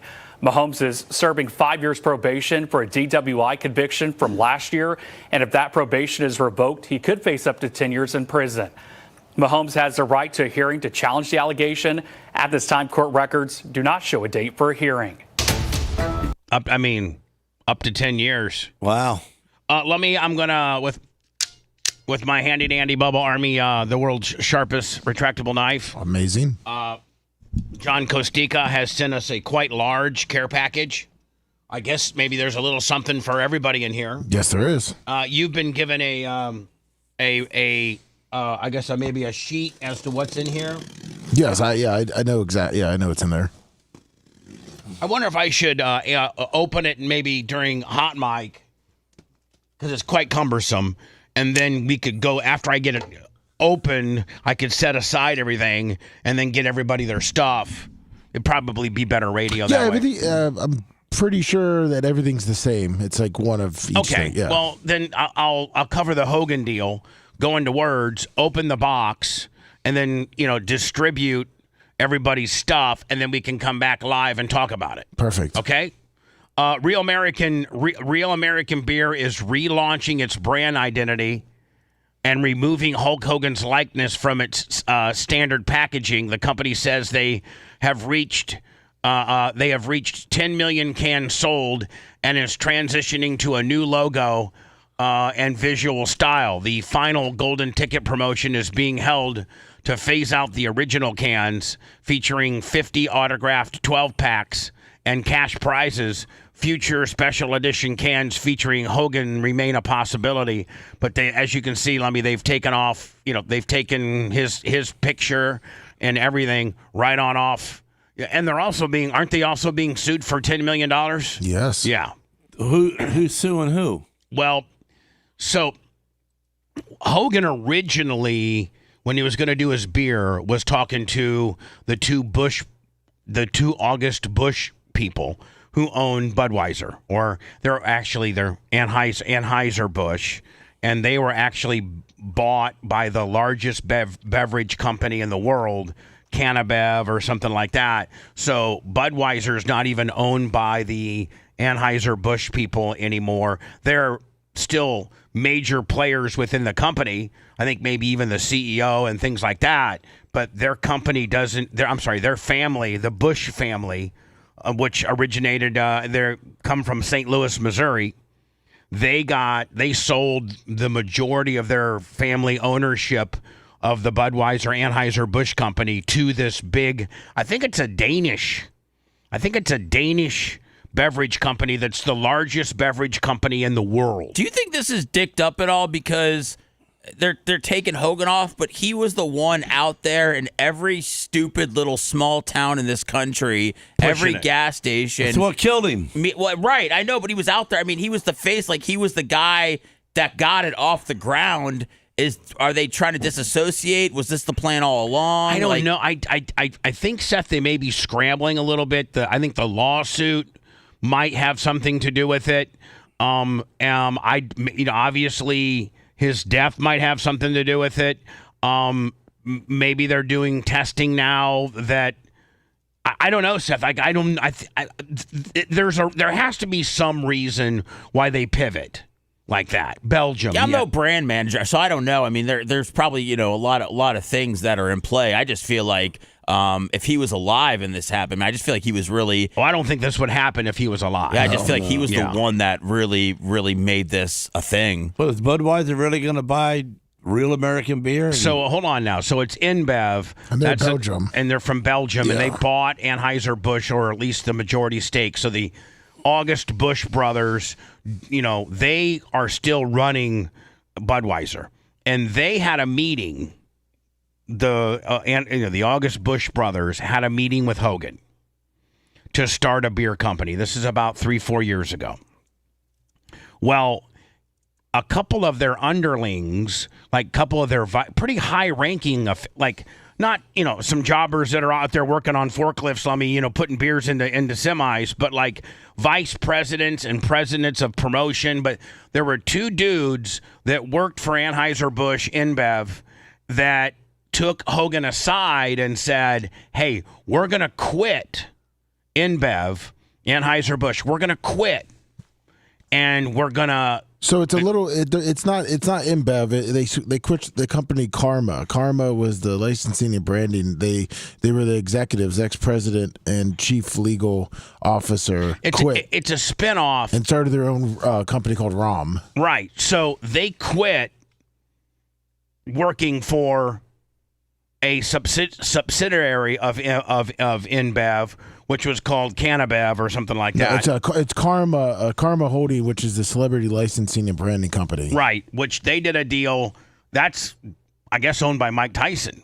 He's the CEO now. Yeah. Damn. So how can Mike Tyson be a CEO of anything? Well, I bet there's no Zoom meetings with that company. Really? So a couple of dudes, high-ranking officials, let me see. Yeah. I know that you got the story over there, and see if I'm telling it correctly. Mm-hmm. They quit and said, "Hogan, come with us. We'll cut you in a bigger deal, and we'll start it on our own." Yeah. So now Anheuser-Busch or the InBev or the people that Hogan originally met and had the idea for Hulk Hogan's Real American Beer, they're now suing the company that these two guys defected to and got Hogan to join. They're suing Hogan's beer brand for $10 million for tampering or breach of contract or whatever. I don't know if that goes hand in hand with Hogan now being officially removed, his picture and his likeness officially removed from the Real American Beer standard packaging. But it's happening. And again, maybe it has to do with the lawsuit, this $10 million lawsuit. Did his what was it? Shoot style wrestling or whatever he's doing. Did that? I don't know if that's Real American Wrestling. Yeah, how's that doing? It's still out there. Is it real? Okay. Yeah. Will you like maybe chat GPT and say, how is, or like what type of crowds are they drawing? Because Seth, I think their first one before Hogan died was scheduled to be in Cleveland where the Cavaliers played. Yeah, and I think Fox was going to stream it on something. It does. It's on their streaming network. Hi, you're on the air. Go ahead. Hey, Bubba. I wanted to talk to Gene about. I picked up a Ford truck with a 4.6 liter, and wanted to talk to Gene about what he might do to it and companies that he might go with. I can't do like the Ferrera valves and the red line oil. Like I'm trying to build it out on sort of a budget. And I know you'll always want to go to your sponsors, but I'm curious what Gene thinks. Well, you can't do nothing with a 4.6 without having a budget. You got at least there's one thing he could do, Gene, that costs about a couple $100, and it instantaneously makes it sound. Put a cold air induction K&N air filter on it. I did already, Ken, and you got a chip in it, and you can put a chip in it. No, I don't. If you get one of them chips, get the mechanical one. It's got the 3 adjustments on it: stock, medium, high performance, and then just run the high performance once in a while. So you're saying with a 4.6 you can't do anything on a budget because you want to put in like new pistons and new valves and all of that. That's the only thing that'll make a significant difference. Listen, at this point, if you're doing that, you might as well buy a crate motor. They sell crate motors now so cheap. You might as well buy, a Ford, high performance, 5-liter crate motor and stick in there. Yeah, and if you're going to do that, go ahead and put nitrous on it right quick until you blow it up, and then put the crate motor in it. Have some fun with it, like 150 shot nitrous. Yeah. So it looks like, you're in 20 grand. I don't know why you buy a 4.6, That's what he's got. Man. Yeah. They are great motors, but they're expensive to make fast, Yeah. They're pretty They're pretty doggish. Although I will tell you, thank you. It'll keep you from getting tickets. I will tell you this: my 4.6 Crown Vic Police Interceptor, it'll run 150 down the highway. I'm just telling you that right now. Got a lot of gear. Let me do some words and unpackage the John Costica stuff. Man, Lummy, thanks for the Sprite. Not a problem. Is that why you're so irritable? Because you're hangry and you got an upset little tummy? I'm slowly dying, and and you're not catching on to that. What do you mean? What? He is dying over there. What are you dying? You look great. You're 25 pounds lighter than you were a month ago. You are, I don't know how often you go to the doctor and get your blood levels. And Do you remember when you stuck to your diet, how hungry you got? Yeah. Okay. I'm right there. Okay. All right. Does it mean you take it out on the show? I'm really not. Well, you kind of are. Well, sometimes I'm going to be negative, folks. Keep sending the money. Want to listen to the show on demand and on the go? Enlist today at BubbaArmyHQ.com. Sign up and start listening. The Bubba the Love Sponge Show will be back after this.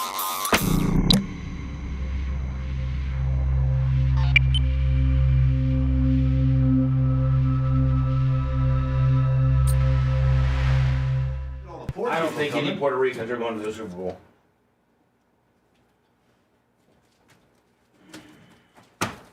If you're a Puerto Rican and going to the Super Bowl, call now. I mean, the wrestling thing's still going on, but it's not. They get like 3,000-4,000 every. I can't hear you mumbling. I was just talking to chat too. 3,000-4,000 people in attendance. That's it.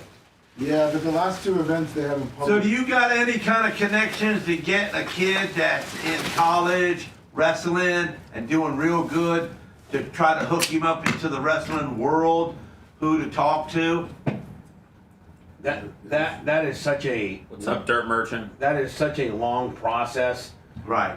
You got to start when you're 5 years old. All right, let me. This is United States Steel. Oh! It has everybody's name on it. Okay, Yeah. So this is Dr. Dan's. Oh, this is pretty cool. This is Gary Cantrell's.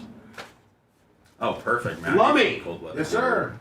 I can't throw it because I'll come get it. Yeah.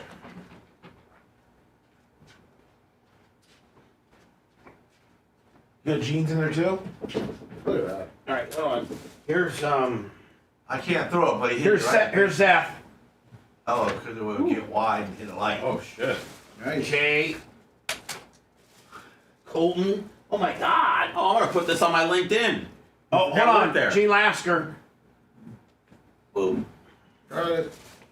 Colton. I'm West Coast Vice President. Bubba. You West Coast Vice President? Yeah. I would have wore this today. Right size too, John Kostika. Oh man. Fucking love Oh, you. it's got my name on it. I know yours got your name on it. Macho. All right, man. Let me. Nice. Yes, sir. Here's Macho's. All right.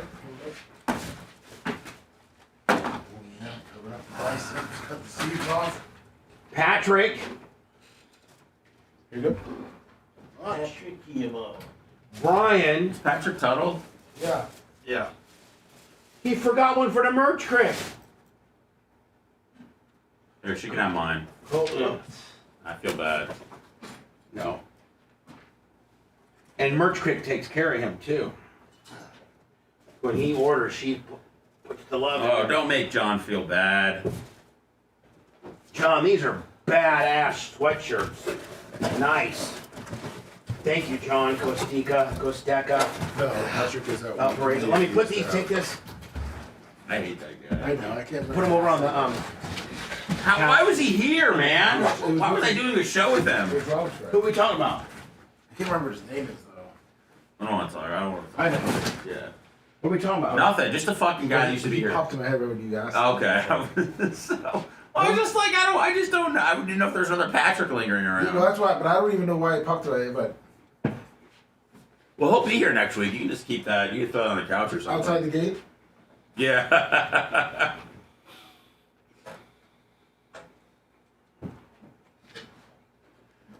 Thank you, John Kostika. Johnny, thank you. Thank you so much.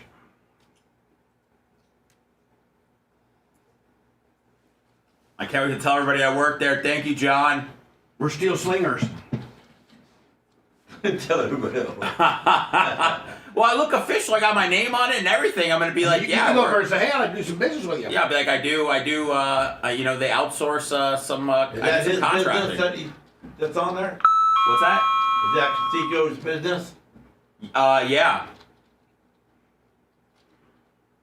Is this business? It's got it. He's pretty high up. He might be Mr. Wesco. No, that's a multi-billion-dollar business. Yeah. So what are you saying? He's not capable of owning it? He didn't own it, but he's high up. Yeah, he probably eats Thanksgiving with Mr. Wesco. He probably does.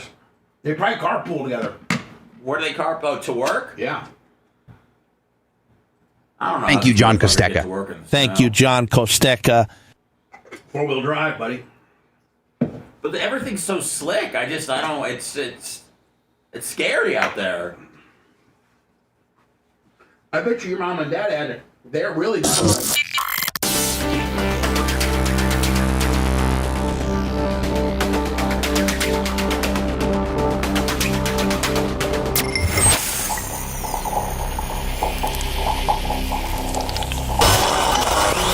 Professor Gene Lasker does not believe in the theory of evolution. Many scientists agree there just has not been enough time on Earth for that theory to pan out. More likely is divine intervention as depicted in 2001, A Space Odyssey. A superior entity or God most likely brought about our existence. If you agree with the great Gene Lasker, whip out that cash, PayPal, Venmo, Cash App, all at the Bubba Army. Joshua Markinson, the latest to step up to the Gene Lasker pump. Thank you. 25, appreciate you. I'm actually talking to Matt Heller today, Gene, on my way up to the track. And going to find out when we can get your truck in to get the air horns. You still want that, don't you? Hell yeah. Like more than anything. Yeah. Like that's one of the most exciting things I've told you in a long time. Yeah, most exciting thing that's happened to Gene Lasker lately is I feel that maybe there is some humanity out there and people that care about what they do when you pay them to do something for you. What's made you feel like that? Fender Works. Oh. No, dude. I ain't no That guy is. I sent my truck over there, and it was damaged. Okay? Bad. Okay, scratches all over it. And I don't care. It's my truck. It's your work truck. It's a work truck. But I do care because it's brand new. And Well, you like to keep yourself nice. And I look like an idiot with smashed up equipment, like I'm a bad driver, which I'm probably are, but whatever. So I take it to him. Hold on, we're talking about Adam from Fender Works over there off 118th Street. And he's right next to a big old concrete hill. I'm going like, dude, is that concrete getting to the paint? Oh, yeah, sometimes. And you need to tell him to water that concrete down. We had a little conversation about that. But it's like, I started getting a little bit leery about my truck being there. And he told me he's going to take good care of it and everything, blah, blah, blah. I've seen some pictures of what he did. But I'm going to tell you, man, I am so happy. My truck is so nice. And he'll do things like he'll fix stuff that wasn't part of what you asked him to fix. He fixed the quarter panel on the left rear of my truck the same day that I dropped it off. He popped the bumper off, and he fixed that quarter panel without no additive, no Bondo, no nothing yet, and it looked pretty much fixed. He is such you know what? He is such. Ford told me that they wouldn't fix that quarter panel without changing the whole side of that bed. He is such a good dude. He is just such a good dude. His wife, she's beautiful, and they're just good people. Man. Great Bubba Army. It's a lot of things I've been buying lately or paying people to do for me that just not up to scale. And this guy takes a lot of pride in, probably just like Bobby, takes a lot of pride in their craftsmanship, just like Kurt Morgan. Bobby was freaked. Bobby looked at it and goes, man, I cannot believe that dude did that. And that's how good of a job he did. Well, not only that, but we know a couple of those people, like Kurt Morgan. Yeah, he wasn't able to build that franchise of he built Morgan, that franchise. He Morgan don't exteriors without just having impeccable customer service and doing great craftsmanship to the point where, it's such a huge corporation now that I don't even know that Kurt does much data. I think it's his son. I think Opie runs most of it, doesn't he? Yeah, he runs a lot of it. Yeah, but Dad's still in there, man. Is Kurt still in there? Kurt Morgan is Kurt Morgan, and that's his baby, and he's in there. He does all the meetings with the employees. Salesman. Yeah, he's building a big giant warehouse right off of Hillsborough Avenue over towards Town and Country right now so he can stock more product. So when people need something, he got it. We don't have to wait. There's no waiting. Well, that's like when Fabrizi was, when he owned Handyman Roofing, they would go and buy, they had this one particular warehouse. It might have been like 15 or 20 acres full of, and they would have, when other roofing companies would go do a job and give an estimate, they're like, okay, well, it's going to take us 6 weeks to get the tile. Well, Fabrizi's dad, the great Dick Fabrizi, he would go ahead and spend the money and have the tile. There's like 5 or 6 different tiles that are most like the terracotta. Gene, there's all the beach people buy. Right. Well, the smaller roofing companies, they don't keep 5 or 6 houses. They can't afford it. So, but Dick Fabrizi, Handyman Roofing guy, would come in and they were like, well, the other roofing companies said they'd take 4 weeks to get material. Handyman Roofing guys would be like, we can start tomorrow, and we got the material. We got the roof. So anyway, thank you so much to Adam from Fender Works and Kurt Morgan and the Bucked Up people, Lummy, and just all the great people that sponsor the program. Get a box. Thank you so much for all that you do and believing in the show. And thank you, Bubba Army, for going to these places, whether it's less of Tampa Bay or whether it's Fender Works or whether it's E&E Electric or whether it's Skag or whether it's, Lasker Powder, whatever. Average Joe Landscaping. Just all of our sponsors. If you're true Bubba Army, man, if you have an opportunity to buy Redline oil, or you got an opportunity to buy a Toyo tire, or you got an opportunity to buy a Skag mower, let them know that you are, your Bubba Army, and the reason why you're buying this particular product or the Get a Box or Bucked Up energy drinks is because you appreciate them believing in your favorite show. That's the business part of what we do. We put on a show, but we wrap it around business. Our business is wrapped around our show, or we wouldn't make it. And a lot of radio personalities can't do it. Most radio personalities can't sell their own ads because they work for the corporation. I can. And that's how we survive. The deal we cut with Gentry was a great deal. He's working hard for us. So, again, if you hear a client, that we're advertising or you have an opportunity to do business with somebody that advertises with the show, do so. Because that's inevitably how we pay the bills and how you can also support the program. Now, I don't, for the life of me, this obviously is real. And we're talking about Donald Trump's post on Truth Social last night. Now, I don't know in what context it is. I don't know what he was talking about. Descriptions, maybe? I'm assuming this is real. I don't think that Donald Trump or the White House has come out and said President Trump's Truth Social account got hacked last night at 8:44 p.m. Because at 8:44 p.m. this was posted on our president's account. Let me just play it for you. And you're going to be scratching your head as to what it means, who it's targeted to, and the one thing you're going to say, regardless of your ethnicity, is how can he do that? This should be a problem. This is absolutely a problem. And so far, I've not heard anybody hold him to task on this. He's not in trouble for this. Nobody's making a big deal about this. Here it is. It's 7 seconds, and it's really hard to understand, and I don't even know what they're doing. We'll break it down now. Heard that favored Joe Biden. Heard that. So I guess it was a 2-second video. I'm trying to find the entire thing. All right, so I only got 7 seconds I got the last 7 seconds of it, and it might be some type of statistic about immigration or comparing maybe what Donald Trump's doing compared to what Joe Biden was doing, or something that he's concerned about. They played favoritism to Joe Biden, but then for him to end whatever he's talking about, I heard you're looking for it. Yeah, I'm trying to find the original post on his.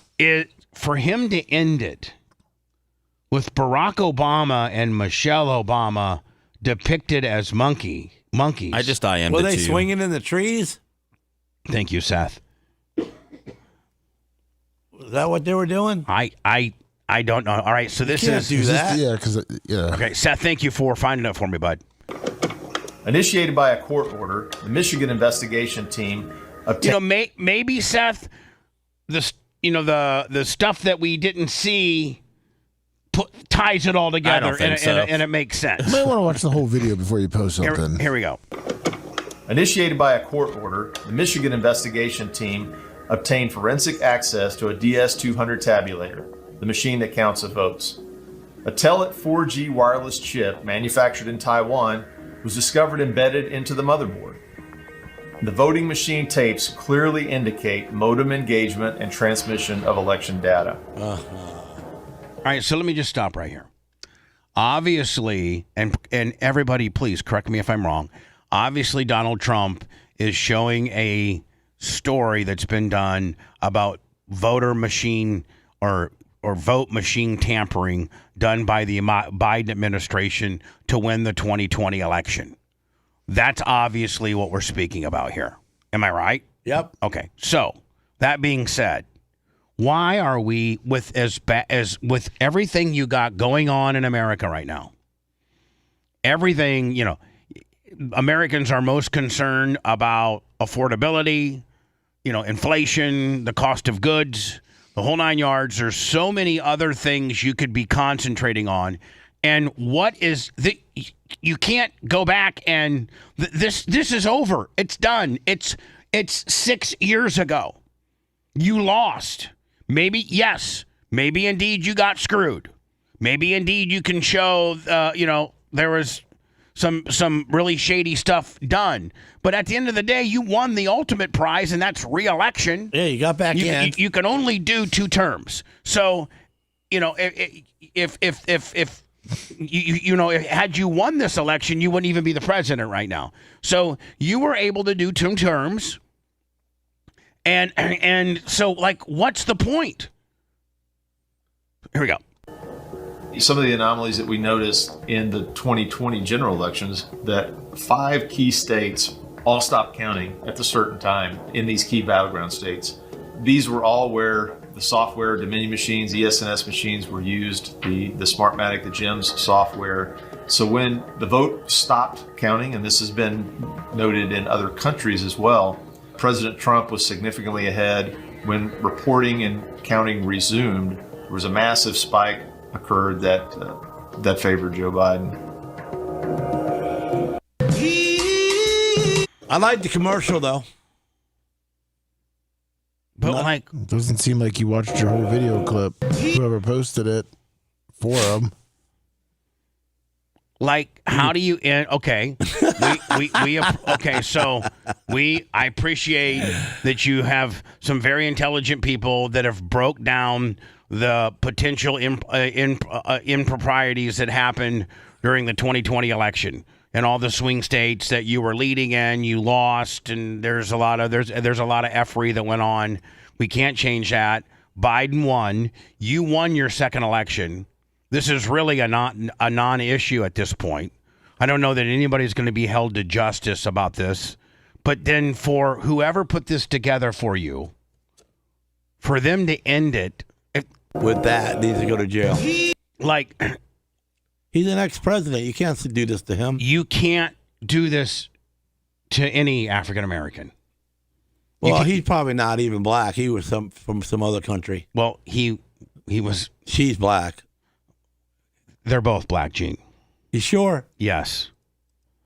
And you can't do this.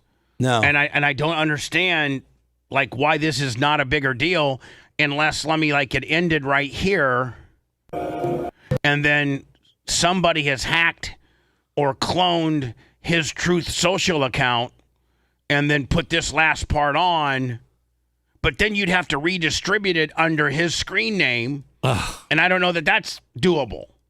You know what I'm saying? Because it looks like a really bad edit. Like, look at, like right here. Xerxy_X. Looks like he was happy. I mean, that favored Joe Biden. Like seeing boom. Okay, it's done at that point.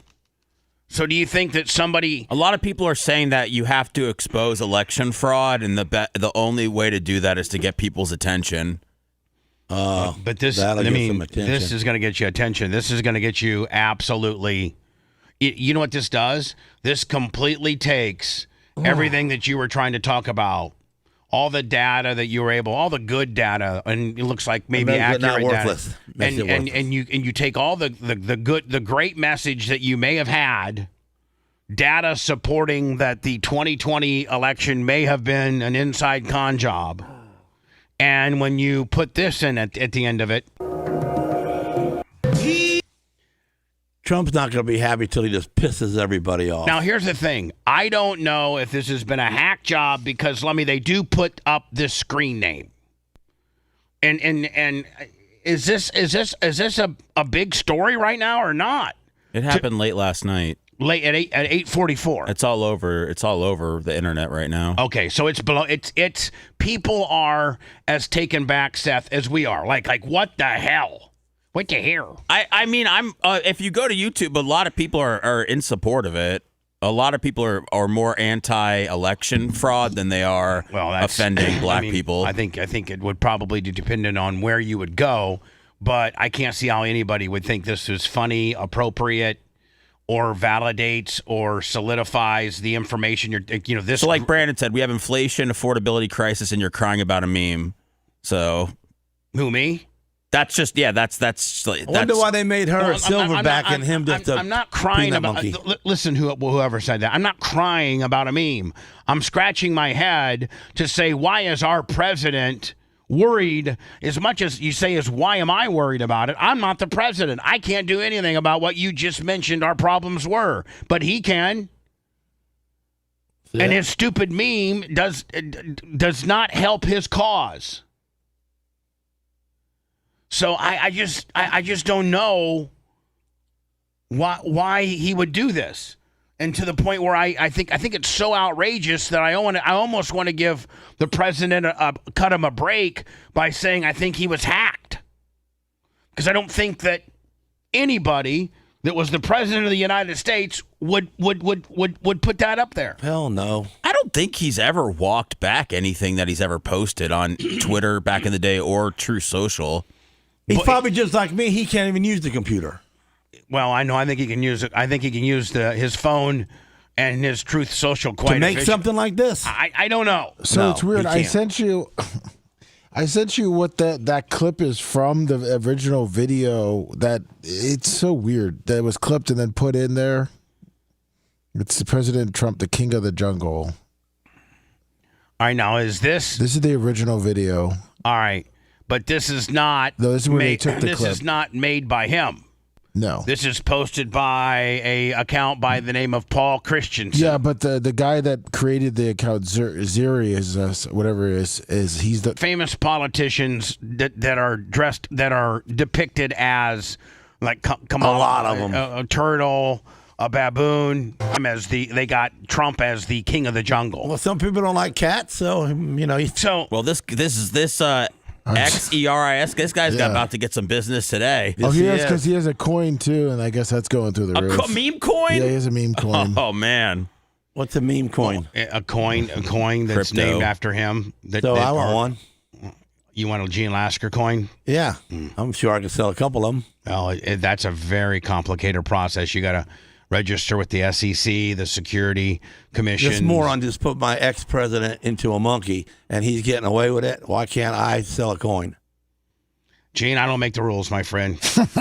I don't make the rules. I guarantee you someone would back a Gene coin. I don't know how the whole crypto thing actually works, but I think someone would. Oh, I'd be part of crypto? Yeah, oh yeah, it's crypto. Oh, wow. He knows nothing about crypto. I'll learn something. I'm a Do you know make Sarah read it to me. You know anything about blockchain technology?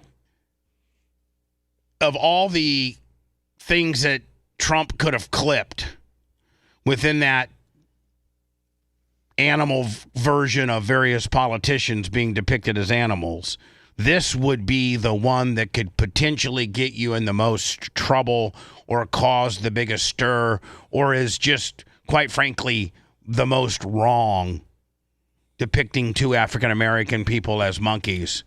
I would think that our president would be have a way higher set of standards and have way more decorum. So you're saying that our president played this and put that picture on his website? That's what is being said, reported. It was posted 8 hours ago on this thing, so it would have been if there was an issue, I think it would have been taken down already. But I mean, you're on his True Social right now, so really. Well, I mean, here is this is his Truth Social, and a lot of it's ads because you're not logged in. Oh, okay. Yeah. But, I mean, would I eventually get to that? Or it's all the ones that Donald J. Trump. So if you go up a little bit, that one. Yeah. Okay.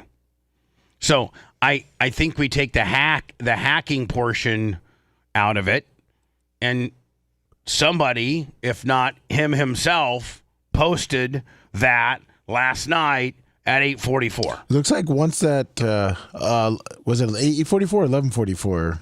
8:44. He didn't post. Oh, because they're saying that it was posted at 11:44, and in 2 hours a meme coin was created. What the hell's happening when we go to sleep, man? Yeah. I don't know, man. Like on today, Like, is this a bit? I can't understand how, like, this is not one of the biggest stories going on unless we're being bamboozled or I'm not understanding it correctly. Nobody's being What do you want? I mean, like, we're not watching the news or anything right now. What do you want to? I mean, you got the president calling black people monkeys. That's a problem. I would think. Not black people, just specifically black persons. Okay, to a former president and a former first lady who happen to be African American are being and a truth social post on your social media platform should be protected. You shouldn't be acting this way. Right. Hello. Oh, hey, it's Bergie. I was on with you earlier, but I really would appreciate. Do you mind saying again the name of the guy who's great with auto body? I need some work. I know it sounded like he does great work. Yeah, his name's Adam, and it's called Fender Works.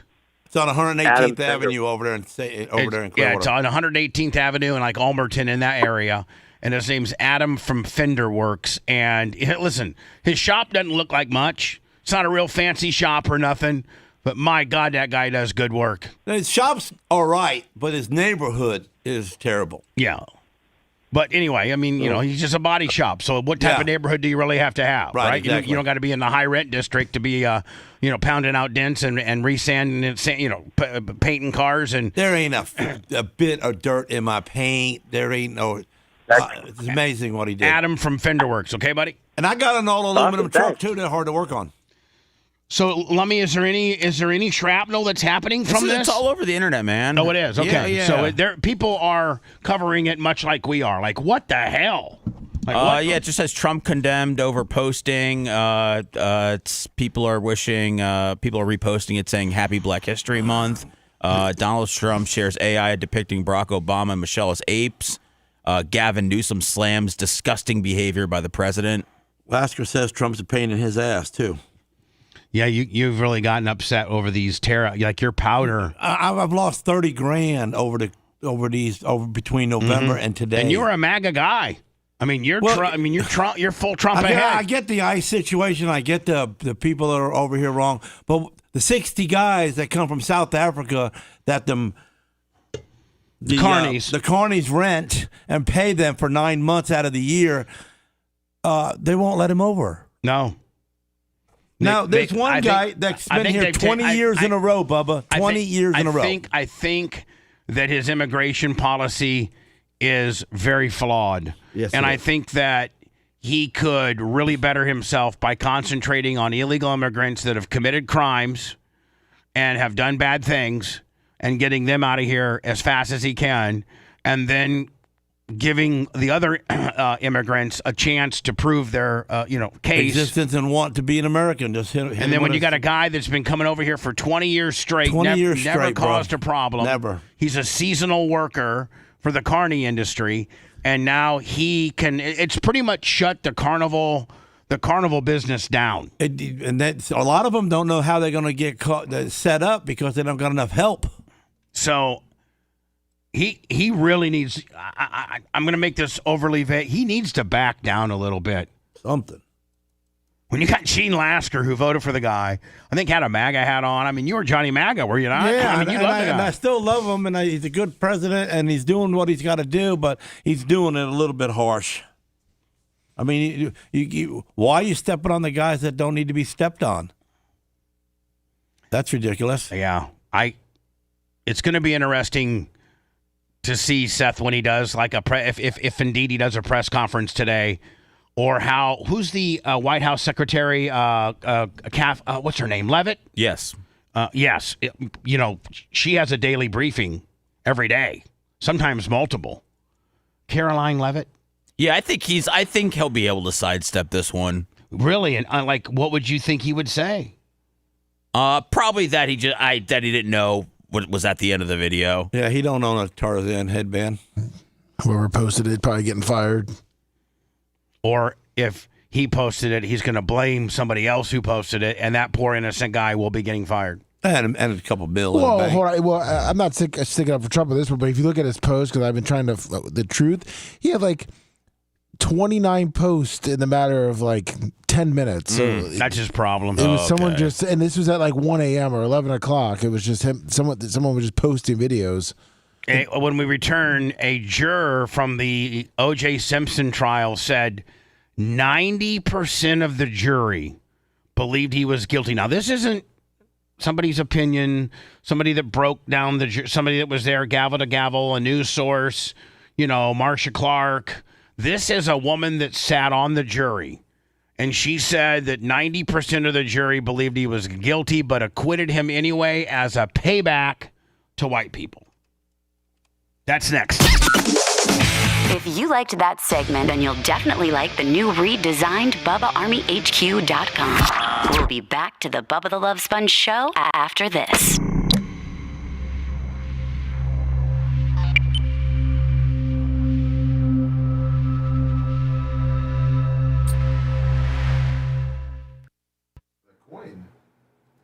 I don't know who said there's work visas. We got the work visas, and the guys had their work visas, okay, and they're not getting in. So you don't know what the hell you're talking about. Lucky my chat box went over. I don't know your name. Big Daddy crashed 86 months.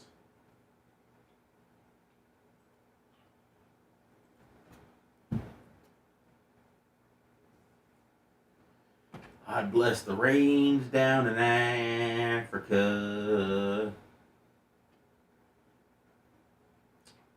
Adios, fucker.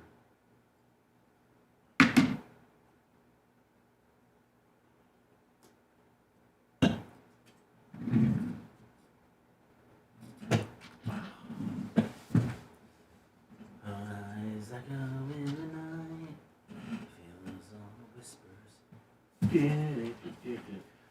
Bobby says he's going to be here. He's sending somebody here with a trailer at 9:50.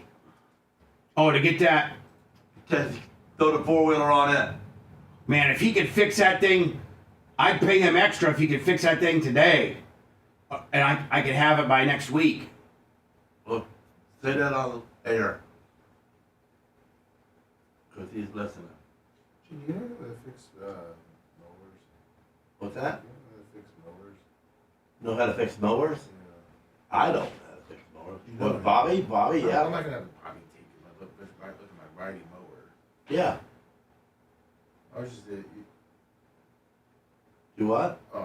Okay. Yeah. Was it not running at all? No, it started just blowing out oil. You got a blowed motor, let me. Huh? Is that what? Yeah. That's what I thought it was. I thought it was the motor blow. Yeah, because if the compression's getting in the oil, it's pushing it out.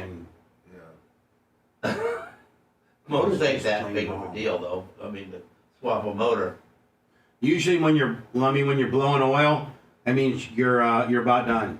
Yeah, you either got a stuck ring, a broke ring, you got a crack ring, which is now going to scar up your cylinder wall. Pushed into the oil.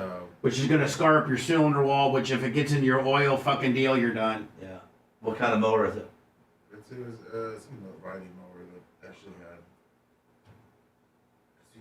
Use it for the backyard. So like starts with an H. Husqvarna? Yeah. The Husqvarna motor on it too? Yeah. But I mean, if it's shot, it's shot. On the 7-Eleven. You got somebody can snatch the motor out? You want me a 7-Eleven here yet? Is he coming in? Yeah, he's coming in. Okay. I'm gonna bring him in. Let me break at the 9. Okay. That'll take me to 6, and then we can go all the way for that half hour on this. I was just gonna see if he wasn't coming out. I was gonna see if we could move this bit to next Friday. Oh no, but if he's coming, let's do it. He said he was gonna be here at 8. Yeah. No, I was just trying to take the bit for myself next week. Oh, you're trying to steal a bit? I was just trying to take. Yeah, I was trying to take it for next Friday. Yeah, that's why. Oh, okay. No, he's here though. He's that here. That makes sense.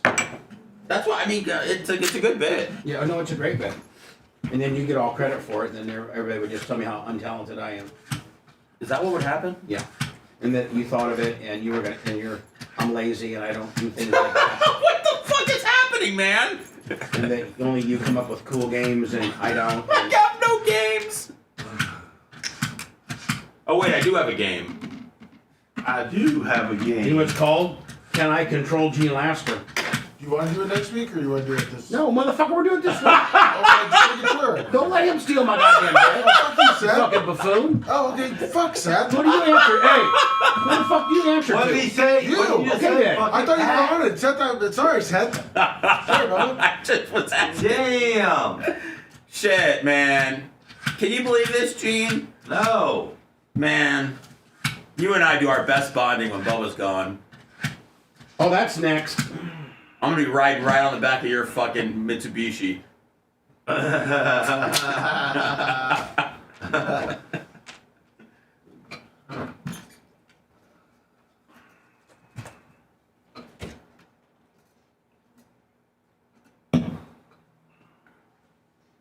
hate these fucking pussies that type YT. Just put white, man. What the fuck? Hey, Gene, will you text me Bobby's information? Or write it down? Yeah.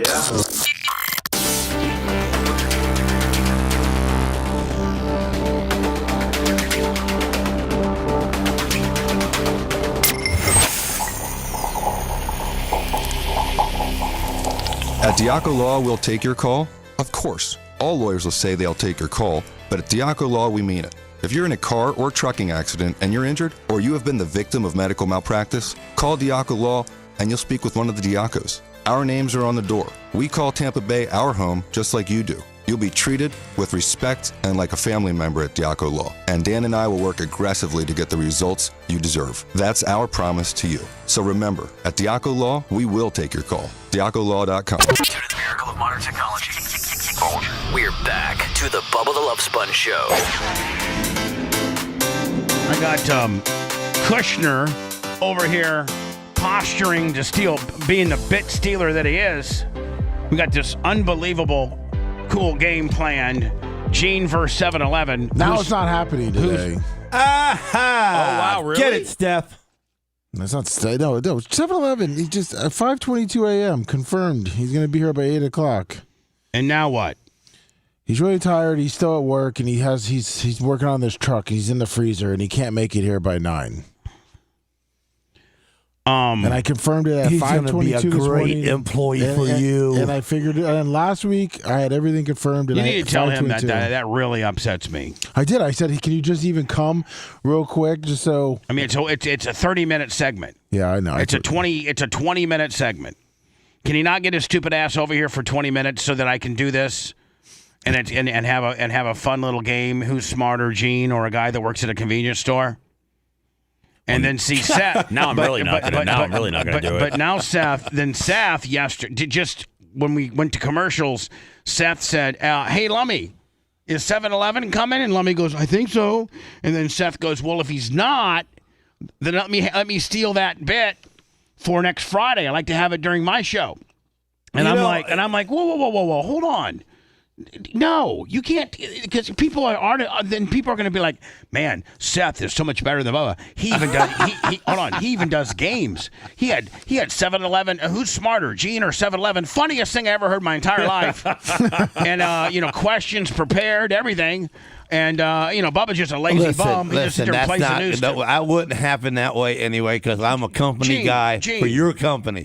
And if Steph tried to pull some shady stuff like that while you're not here, I'll step on the whole bit. It doesn't matter what you say. It's the trolls, my friend. It's not you. You have nothing to do with the adversarialness.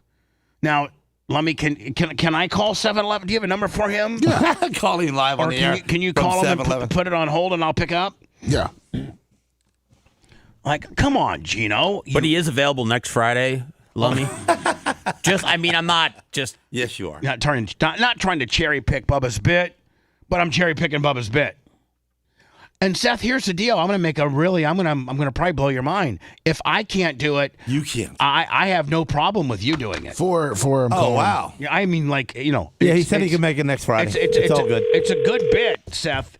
So it would. Hello? Hey, Gino, it's Bubba. Hey, Bubba. Like, how much respect do you have for me as the guy that runs the show over here? We have this whole bit planned around you, like a 30-minute bit, really accentuating you, putting you over like $1 million, and now you're giving me a last-minute. You're tired because you got to put Twinkies on the shelf. Oh, my. And you get a last-minute cancellation? Yeah, I'm just I'm dealing with something here. I can try to make it in. Yeah, try to make it in, yes. As quick as, the minute you get here, we'll do the bit. It'll take 15 minutes, and then you can get to, literally, it's a 15-minute bit. Alrighty. All right, so when It's not because I don't want to. I'm sorry. I'll try to. I'm gonna try to. I'm about to head out here in a couple minutes. All right, so Man, he does sound tired. Maybe like 10 minutes, you'll be here? Yeah. Give me like 10 minutes. All right, get here, okay? What's he gonna run on foot? I'll text Lummy when I'm on the way. Well, make it quicker than sooner, okay? Or sooner than later, okay? All right. All right, we're really relying on you, Gino. Hey, you got to clean up on aisle 2. Gino, we're really relying on you, okay? Yes, sir. I didn't mean to piss you off or anything. I'm Yes, sorry. you did. But we put a lot of effort into this and highlighting your intelligence. I heard you don't even like Bubba. Shut up, Gene. This is you being a dick Tell him again. the truth. This is you being a dick again. Gino, I'll see you soon, okay? All right, I got you. All right. We'll get him a bucked up. He'll be good. Here's the woman that was on the OJ jury. Do you think that they're members of the jury that voted to acquit OJ because of Rodney King? Yes. You do? Yes. How many of you think felt that way? Oh, probably 90% of us. 90%? Did you feel that way? Yes. That was payback. Uh-huh. You think that's right?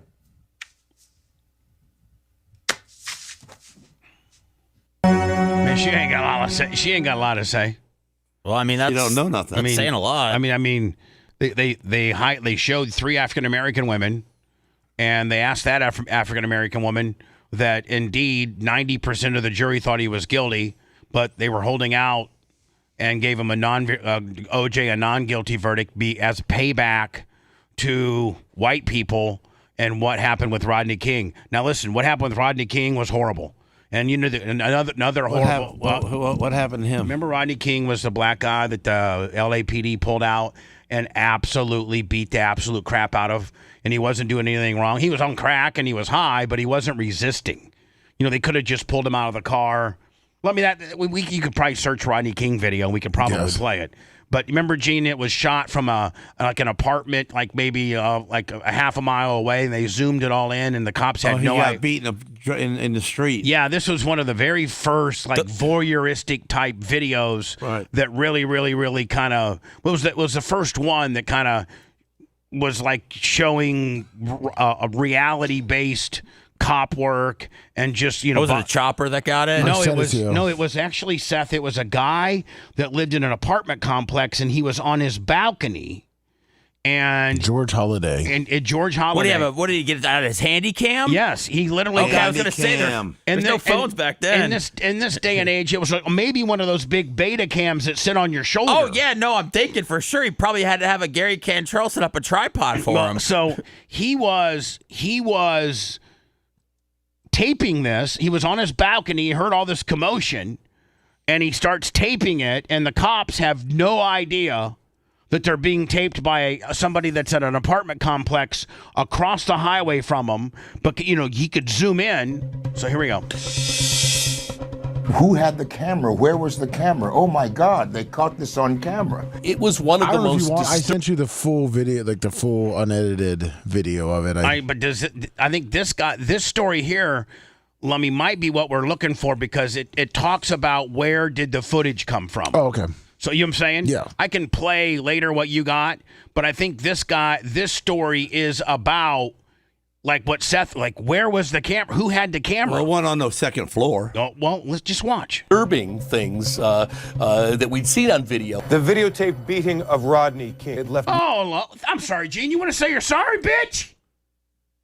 Can you read what's on my screen right now? I can read what's on your screen. George Holiday videotapes the beating from his apartment balcony. Okay, but look how low the camera view is. That's called zoom, Gene. It's not looking down, though. It's called zoom. Those handy cams were on it back then. Many Los Angeles If residents. you look at the video, you can see it's coming down and zoomed in. So this is just you being a dick, not even knowing any of this information. I'm very familiar with this. I'm the one that brought this up. I'm correct. He's George Holiday. and you just automatically go against me. That's not funny, Gene. I'm You not trying to be funny, but automatically oppose standing me. here, right here, looking at that film, it looks like I'm level with the people. Okay, well, won't you take my word for it, knowing that I've been right on the whole entire thing? Outrage. It was like the first time we had actually seen it, so it was shocking, but at the same time, it was. Now it goes and shows you how far away the guy was. And didn't I say that he was across the street from where it happened on his balcony? Yes. Yeah. Because And look now as he zooms out, Gene, what's it look like? Maybe he's higher up on his balcony? Maybe you should have shut your stupid negative mouth up and danced with me instead of everything I Man, say? you'd have made a hell of a troll, wouldn't you? We Americans, we African Americans, we had evidence of our claims of, injustice and mistreatment. The idea of watching that video originally, give me your reaction to when you saw the Rodney King. All right, so that proved my theory. Yes. It was shot from the balcony of a guy across the street from Rodney King getting his ass kicked. Did anybody ever bring up that those could be crisis actors? What's that? Did anybody ever bring up that those could be crisis actors? Oh, no. Was that like some kind of conspiracy? Well, or no, something? everything. I mean, now No. things. I didn't know if they were. No, this was so disturbing because Rodney King was driving drunk, was on crack, and was not wanting to get out of the vehicle. Oh, he was out and he ran. He was running. And so then he got out of the vehicle and he ran and he made it about from here to Lasker from the cops. He made it about 10 steps and they tackled him. And they started to handcuff him. And he wasn't resisting. He was, well, I guess resisting is running from the cops, I guess. But, just the way over the top ass whipping. Didn't they almost kill him? I think they almost killed him. It's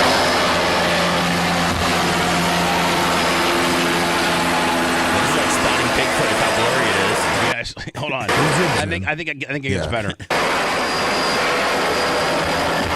All right. So as you can see, I think that's Rodney King on the ground. Yeah, he's on the ground now. All right. Now you can see that he's not doing he's not flailing around or anything like that. He's trying to get up. Jeez. Now those are old-fashioned billy clubs. Yeah. And Lasker's been hit with them a time or two, and I think they might have lead in them, and they are absolutely deadly. Do we give the cops credit looking back now for not shooting him? With how things are, how things can get out of hand today? I don't think you can give these cops credit at all. But you got to figure they're asking him to get on his stomach and put his hands behind his back, and he's not doing it. All right, hold on.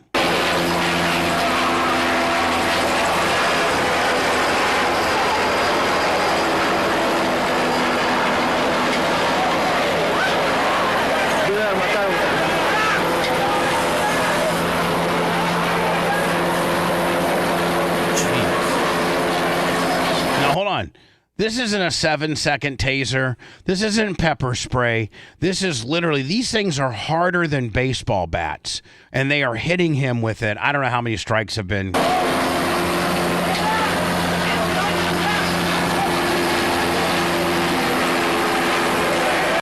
And all he's doing is just writhing in pain at this point. He's not trying to run. He can't do anything because they're breaking bones and knocking him unconscious.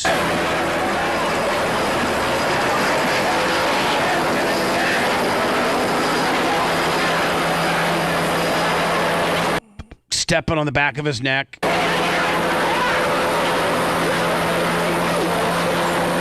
trying to get back up. He's not listening. Boy, he's a tough guy, though. Takes a lot of beating.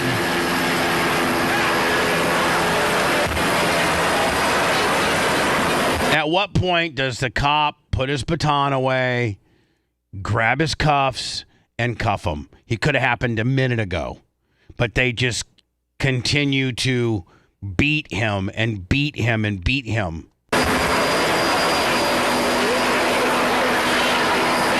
At what point do you grab his hands, put him behind his back?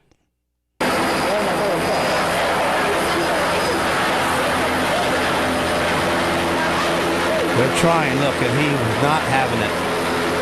They're fighting him. He's fighting them.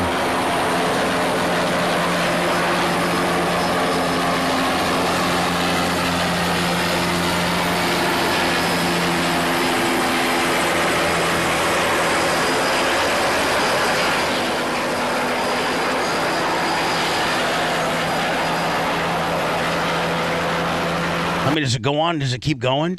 Do they keep? It's 8 minutes. I don't. Yeah, but they said I guess the beating stopped. They got him arrested now. Okay.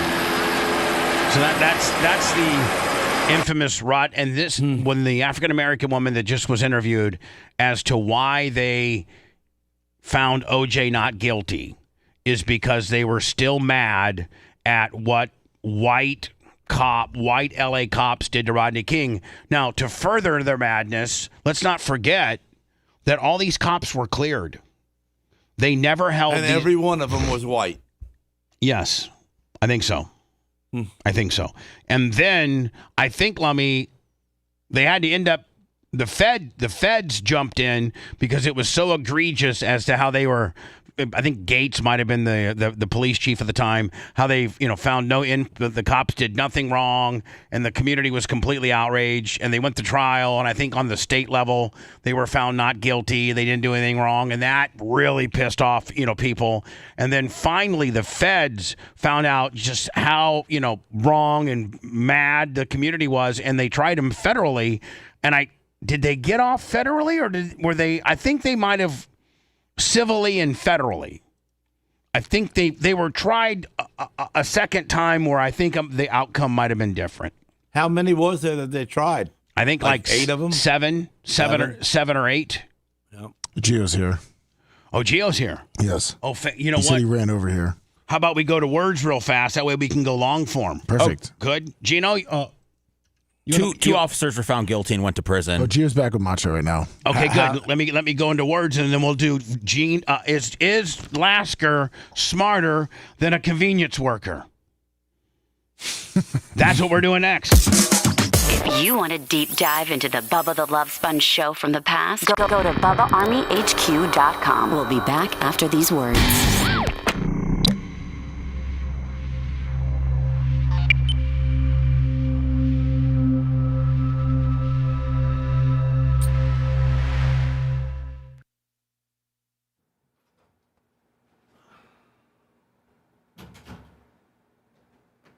Yeah, I'm woke. Yeah, buddy, I'm woke because I think that maybe they could have handcuffed him a little sooner, maybe beat him for 2 or 3 less minutes. Yeah, I'm woke.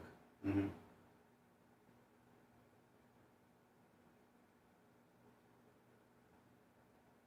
Don't worry, guys. What I'm hosting, we're going to get back to the regularly scheduled MAGA programming. Yeah, I'm kissing up to Howard, Bubba Stern. I'm booking Fishbach for governor. I'm going to book him on the show. I'm going to get... Mike Cromix in 04. Book Nick Fuentes.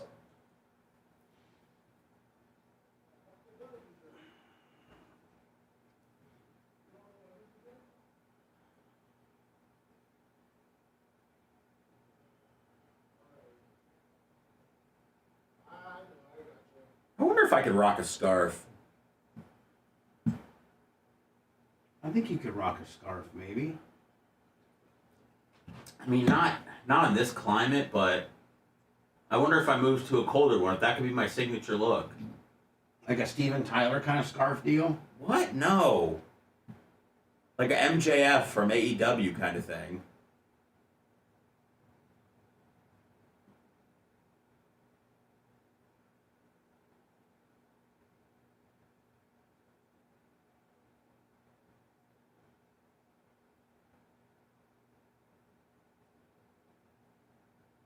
Yeah, Reggie, you definitely haven't been to any schools lately.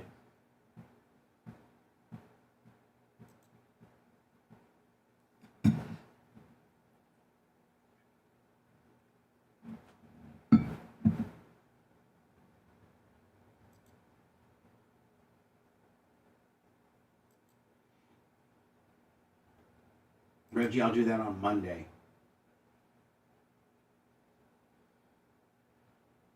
I'm pretty covered up today. I got wall-to-wall Olympic coverage.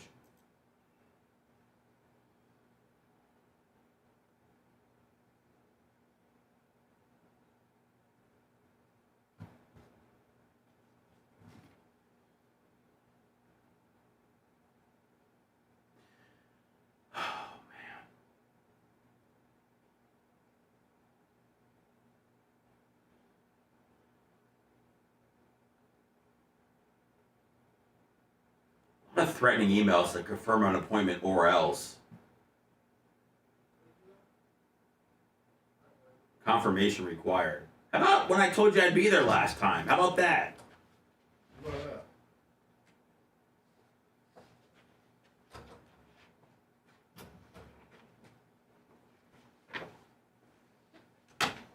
right.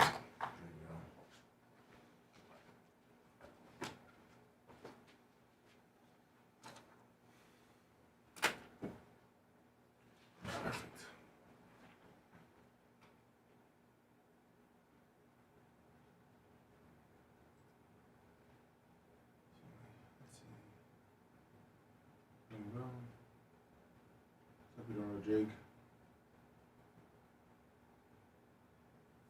Curling's hard. When it first came out, I know everybody's making fun of it, but I think it's kind of hard. It is hard. You gotta be precise. But I would love to be one of the people that scrubs the ice as it's going.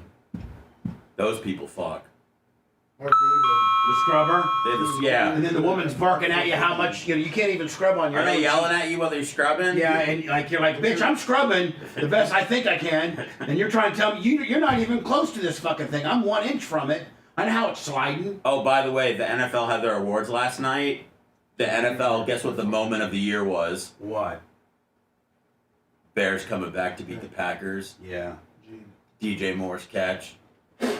The Iceman. On a fucking Caleb Williams absolute desperation fade away fucking jumper. Oh No, my God. not that one. Not that. That was to the Rams. No, This was a setup play. No, when against the Packers, he was rolling right under heavy pressure when he threw that touchdown pass in the corner.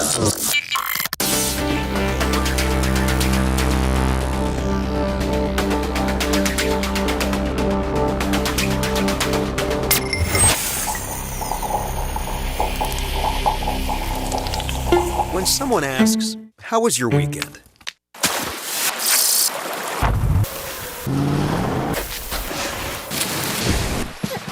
Have an answer. Just do what you love. Toyo Tires.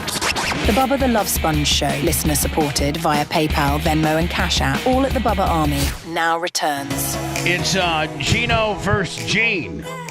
Gino, a manager at the 7-Eleven, just about 2 blocks from here. And Gene Lasker, a world-famous entrepreneur, powder coater, outlaw biker, and overall asshole. Pen and paper for what? You don't need pen and paper for this. I didn't know which way we were going to do it. No. Here's how we're going to do it. Okay. I'm going to say the question, and then Gino, how are you, my friend? Oh, pretty good. How you doing, sir? Good, and thank you for making it over on such a short notice, and thank you for making it over because initially I heard you're going to potentially cancel. But thank you for calling me. No problem. I just had to prod you a little bit. Yeah, I apologize. No big deal. Your job's not on the line, is it? No, it's not. Okay. No, it's not. Okay. I did get some bad gas over there the one time. It won't happen again, though. No more last minute. That ain't nothing. I got robbed. So anyway, so Gino and Gene, I'm going to say the question. If you know the answer or like to take a stab at the answer, just say your name into the microphone. And then I'll stop and I'll say, okay, Gino, go ahead. And then if Gino, like for instance, I ask a question, what's the state capital of Florida? Gino will go, Gino. And I go ahead, Gino. And Gino would say, Tallahassee. And now Gino would get, of course, and then Lummy, you're our fancy dancy scorekeeper over there. Yes, I am. Now, if Gino misses it, and Gino would say, Gainesville. And then Gene would go, Gene. I go, yes, Gene, would you like to take a stab at it? Yes, I would. Tallahassee. Point goes to Gene. Perfect. So do you guys understand the concept and how to do it? Yes. Gene? Yep. Okay. First question is, so again, if you know the answer, just say your name into the microphone. What is the only Great Lake that's entirely in the United States of America? Gene. Michigan. Lake Michigan. Whew. How many states are in the United States? Gene Lasker? 48. 51. You have to say your name. Geo. Sorry. Geo? 51. Lummy, I'm not going to give them the correct answer. Okay. We'll use that question next time. Got it. Who was the first president of the United States? Geo. George Washington. All right. Lasker, you didn't know that? Yeah, I knew it. It just took him a second. He had to go, He gave me that one. Yeah. What's the capital of the United States? Geo. Washington, D.C. Uh-oh.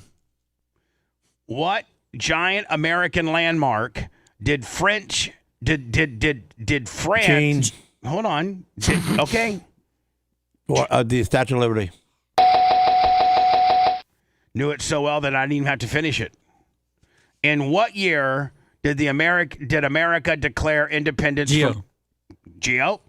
1776. Uh-oh. You know that, but not 50 states? He said 51, and a bitch ain't none. So, what is the tallest mountain in the United States? Geo. Smoky Mountains. Gene. Mount Everest. All right. How many points do you get for a touchdown in American football? Gene. Hold on. All right. What do you got, Gene? Go ahead, Gene. 6. Hey. What fast food chains sells the most burgers in America? Gene. Yeah, damn it. What the hell am I doing? Are you okay? McDonald's. I'm losing my dexterity here. What is the official bird of the United Gene. States? Gene? Eagle. What kind? Bald.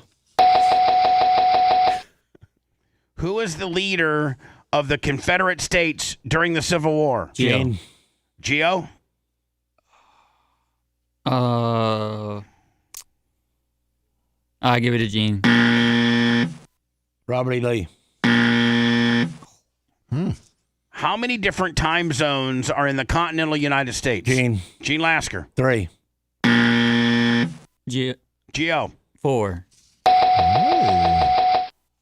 What American holiday celebrates the end of slavery in the United States? Gene.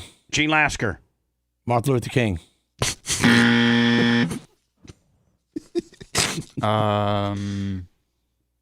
Geo for the steal. What's the name of the holiday? Yeah.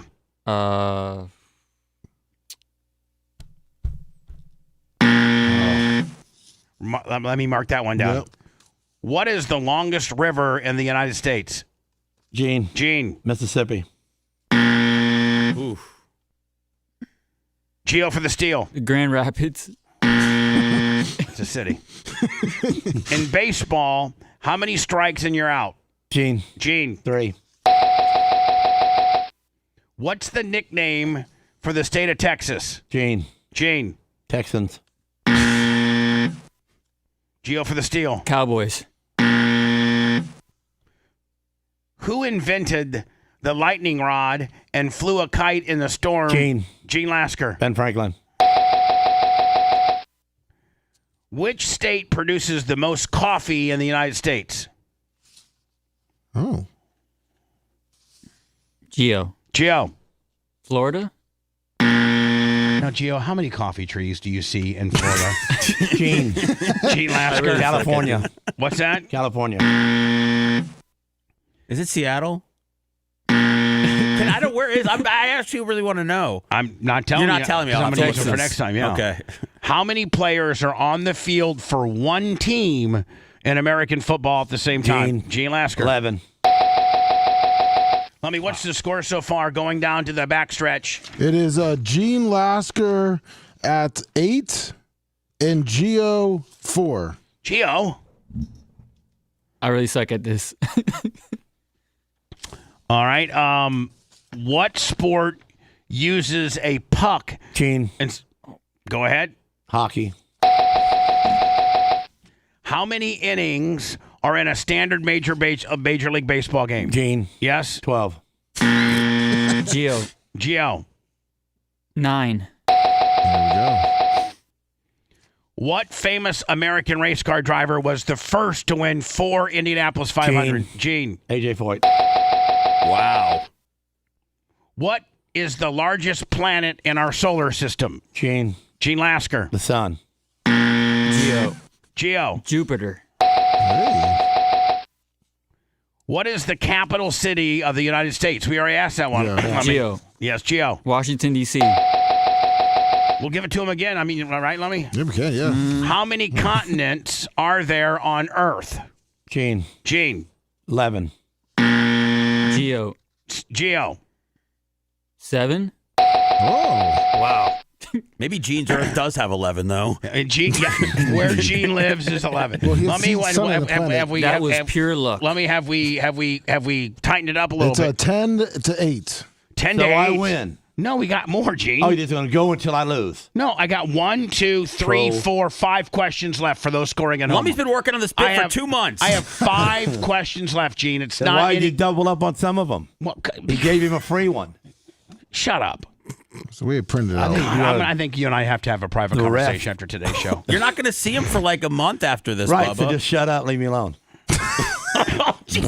What's the freezing point of water in degrees Celsius? Gene. 32. Gio. -1. Oh.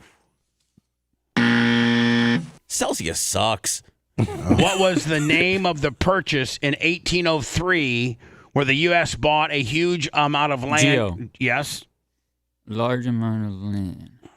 The Louisiana Purchase? Oh, my God. Look at Gio. Lummy, where are we at now? 10 to 9. 10-9. Wow.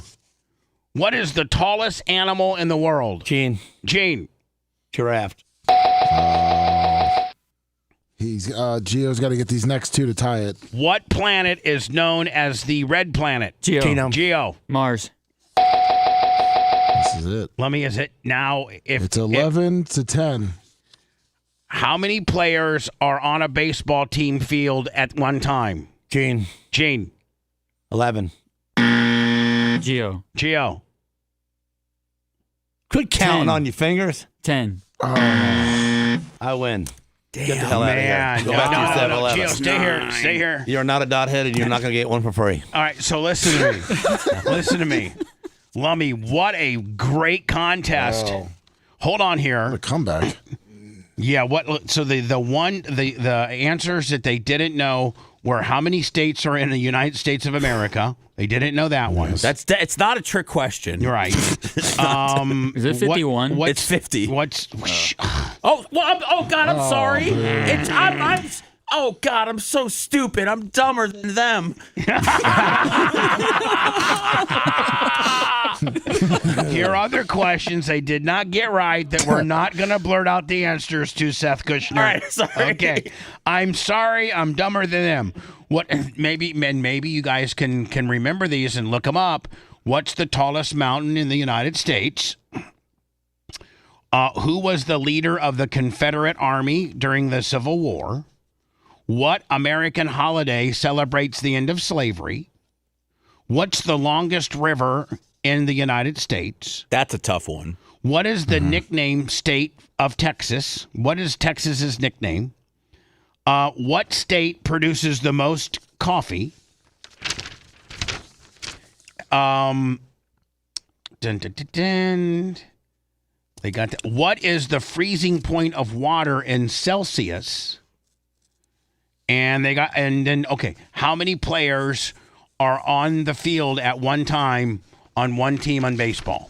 So that's 1, 2, 3, 4, 5, 6, 7, 8, 9 questions that they did not answered that we can use for next time. Yeah. Gene versus Geo, and we'll keep an ongoing tally. This was a close one, Lummy. Was it 10-9? It was 11-10. 11-10. Geo, don't give up, my friend. No. And you know, about another 3-4 weeks, we'll do it again. Okay. All right. All right. Appreciate it, Geo. You can blast out of here now and go. Now, do you guys sell Bucked Up over there? The energy drink? No. Yeah. No, you don't. They're not at 7-Eleven. No. We got to get them some distribution over there. We're working on 7-Eleven. Yeah. How's 7-Eleven doing over there? Doing pretty good. Are you a manager? No. No. He's been there forever. He should be. Do you I'm want just to? a Are you doing that overnight owner? guy. Are you doing the manager, the little Chinese lady? No. Well, you need to. No. Someone needs to. Work your way up. Now, do they know that Gene got ripped off? Do they know that? Yeah, they know that. And the cops looking for that person? I mean, I didn't press no charges. Oh, you didn't? Has that homeless person come back into the store, Gio? No, not allowed. They're not allowed there no more. Oh, you're going to ban Banned them. for life. Banned for life. Banned Look at for that. life. All right, Gio, we appreciate you, buddy. Thank you. Thank you, my friend. Thank you, Gio. Thank you to Gio. And Gio made it a close one. He really did. Come back with some tough ones. Yeah, he did. The Louisiana Purchase. How about Gio knowing that? That was good. That's pretty strong, Gio. My little Puerto Rican? Is he Puerto Rican? I don't know. What is he? He's Cuban, I believe. Cuban. What is?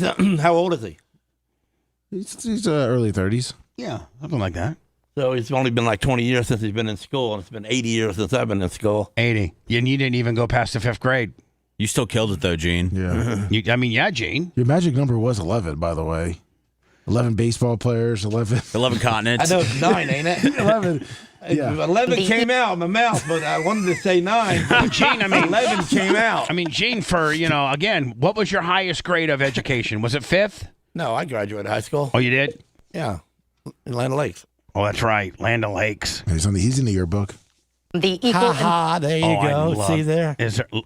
Can we get I've Gene been working on Lasker's that. senior picture? Yeah, I've been working on that. Oh, Gene, your senior year, did you just go to school and then get out early to go wrenching? Or I only won half a days in 12th grade. And then Jerry Rod filled out some paperwork that you get. Did you have ROTC or something? Or what is it? No, I what's worked on an automotive shop. I worked on carburetors and fuel injection systems. And so you'd go half a day and then do like the rest trade, right? Yep. Now, were you interested in playing football or anything like that? No. Did the football players try to beat you up or anything? Yeah, from time to time. But were you as mean back then as you are now? Yeah, pretty much. My best move was from behind. So everybody knew it. So, don't turn your back on Gene. Don't turn your back on me. Because if you've done Gene dirty, a lot easier for me to whip you from behind than it is forward. Did you ever get any fights? Yes, I did. I've got plenty. The best one was with Mike Pelt. Mike Pelt was he was a football player. I don't know that he was a quarterback, but he was like 6'5", and I was a midget. And we got it. No, you weren't a midget. You were. Probably... I was a small guy, And okay, hold on, but give me your stats as a senior. When you fought Mike Pelt, what were your stats? How tall? How much you weigh? I was probably 5'8". 5'8" at 140 pounds. Right, and he's 6'5". Yeah, about 225. Right, stud. Yeah. Right. All the women wanted him. All that. Mike Pelt. And what type of heat could he have with you? Well, he was messing with Bucky Facklum, which was a really Bucky Facklum. Okay. Bucky Facklum was a real small dude when we were growing up, and they were picking on him. And Bucky Facklum, he had a mouth on him that got him in trouble a lot. So that's familiar. Yeah. So I stuck up for him with Mike Pelt, and then hey, Mike Pelt, let me tell you something. Leave Bucky Facklum alone right now. I'm telling you that. So when Pelt was, popping me in the head and throwing me across the floor in between the seats,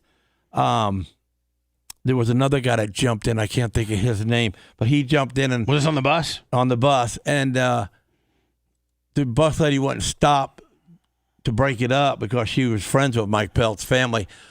So I took one of the seats out of the bottom and I threw it out the window. Slid it out that hole and threw the seat out. Made her stop. Then I got a broomstick and started wailing it on the other dude. I'm trying to think of his name. It starts with an H. And then she kicked me out along with Mike Pelt. But, Pelt being as big as he is, he just picked me up and threw me in an orange tree. And he threw you into an orange tree. Yeah, into the orange tree. Probably about halfway in, because then I'm stuck in there because all them prongs are in there. poking me, so I couldn't get out. You got thrown in an orange tree. And then, because I was on Shady Hills Road, and then she drove off and left me there. So did you end up at the end of the day getting back? Like when Mike Pelt was looking, you threw him in the head with a brick or something? No, I got him with a broomstick. At the broomstick, when you walk up into the bus, the broomstick's to your right. Mm-hmm. Remember that right there? Right. So as Mike Pelt was leaving, I was sitting in the front seat because I wasn't allowed to sit in the back. I was Pelt. And because she wanted to keep her hand. He'd tell you where you get to sit on the bus. Pelt would be that. He was that big of a bully that he's like, Lasker, you sit in the front seat. Or you don't ride in the bus. Or, so I sat in the front seat. So what come to mind was grab that broomstick and poke him in the back with it. But I grabbed the broomstick, and as he stopped and turned to look at me, I had a perfect shot of putting it around his neck. So I did. I pulled it around his neck, and I choked him half to death. Got in a lot of trouble. Cops come to the house, and they said it broke his it broke something in his neck. Larynx? Yeah. Did he ever? I wasn't allowed on the bus no more for a long time, so I had to build me a motorcycle and start riding to school. But I still went. Did Mike Pelt mess with you anymore? No. Never again. Never again. The Equal Employment Opportunity Commission Hey, Caroline has Levitt announced it talked has about filed the a video. subpoena. Oh, she did? Yeah, she released a comment about it. Okay, can you get it for me?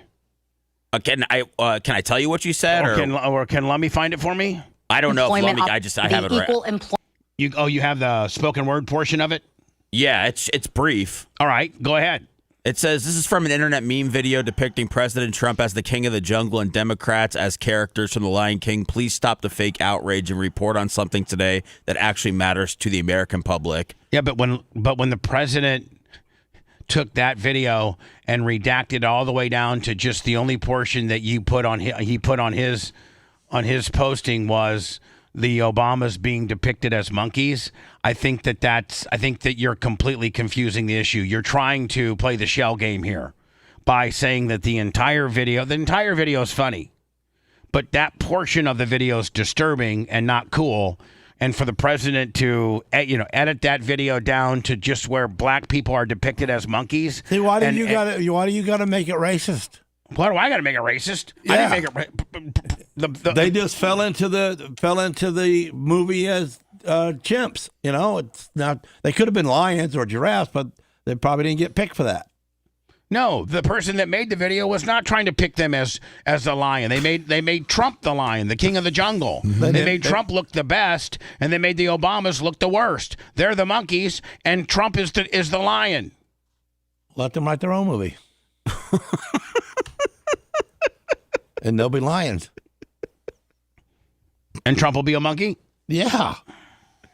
I don't think that that's necessarily the. I don't think that's the answer, Gene. The Equal Employment Opportunity Commission has announced it has filed a subpoena against footwear giant Nike. The court order is part of an investigation into allegations of systemic race discrimination against white workers.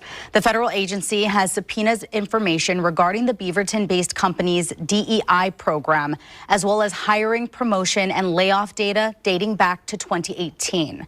And this comes as President Trump has pushed the Department of Justice to investigate DEI programs for private companies. We have reached out to Nike for... Well, now, how can the federal government dabble in private companies'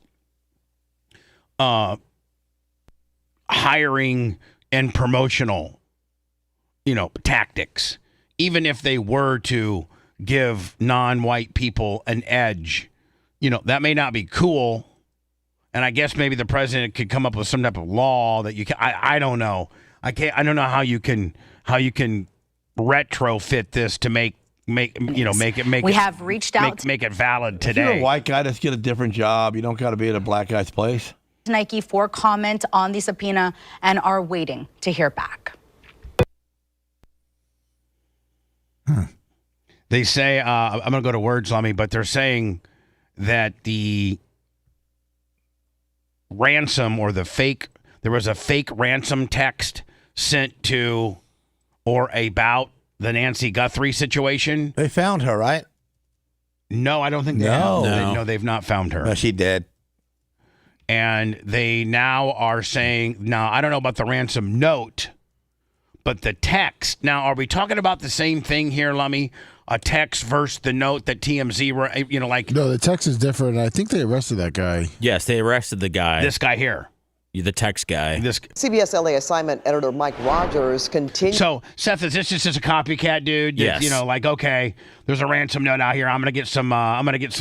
Some coverage. Which they traced all his stuff back exactly to his house. Our team. So he didn't have it. He wasn't trying to be. I don't know what he was trying to do, but really tech savvy stupid. They figured it out pretty quickly. Coverage now from the desk, with details of an arrest here in L.A. connected with the Guthrie case, Mike. Yeah, hey, Pat, this is about a phony ransom text that was sent to the Guthries. It was actually sent the same message in 2 separate text messages to 2 different members of the Guthrie family. Tonight, U.S. Department of Justice and court paperwork's filing this, saying, quote, "Did you get the Bitcoin? We're waiting on our end for the transaction." That is the alleged text message that was sent to 2 different members of the Guthrie family. The FBI said... Now, how would this guy even have Guthrie's family's tech, cell phone information?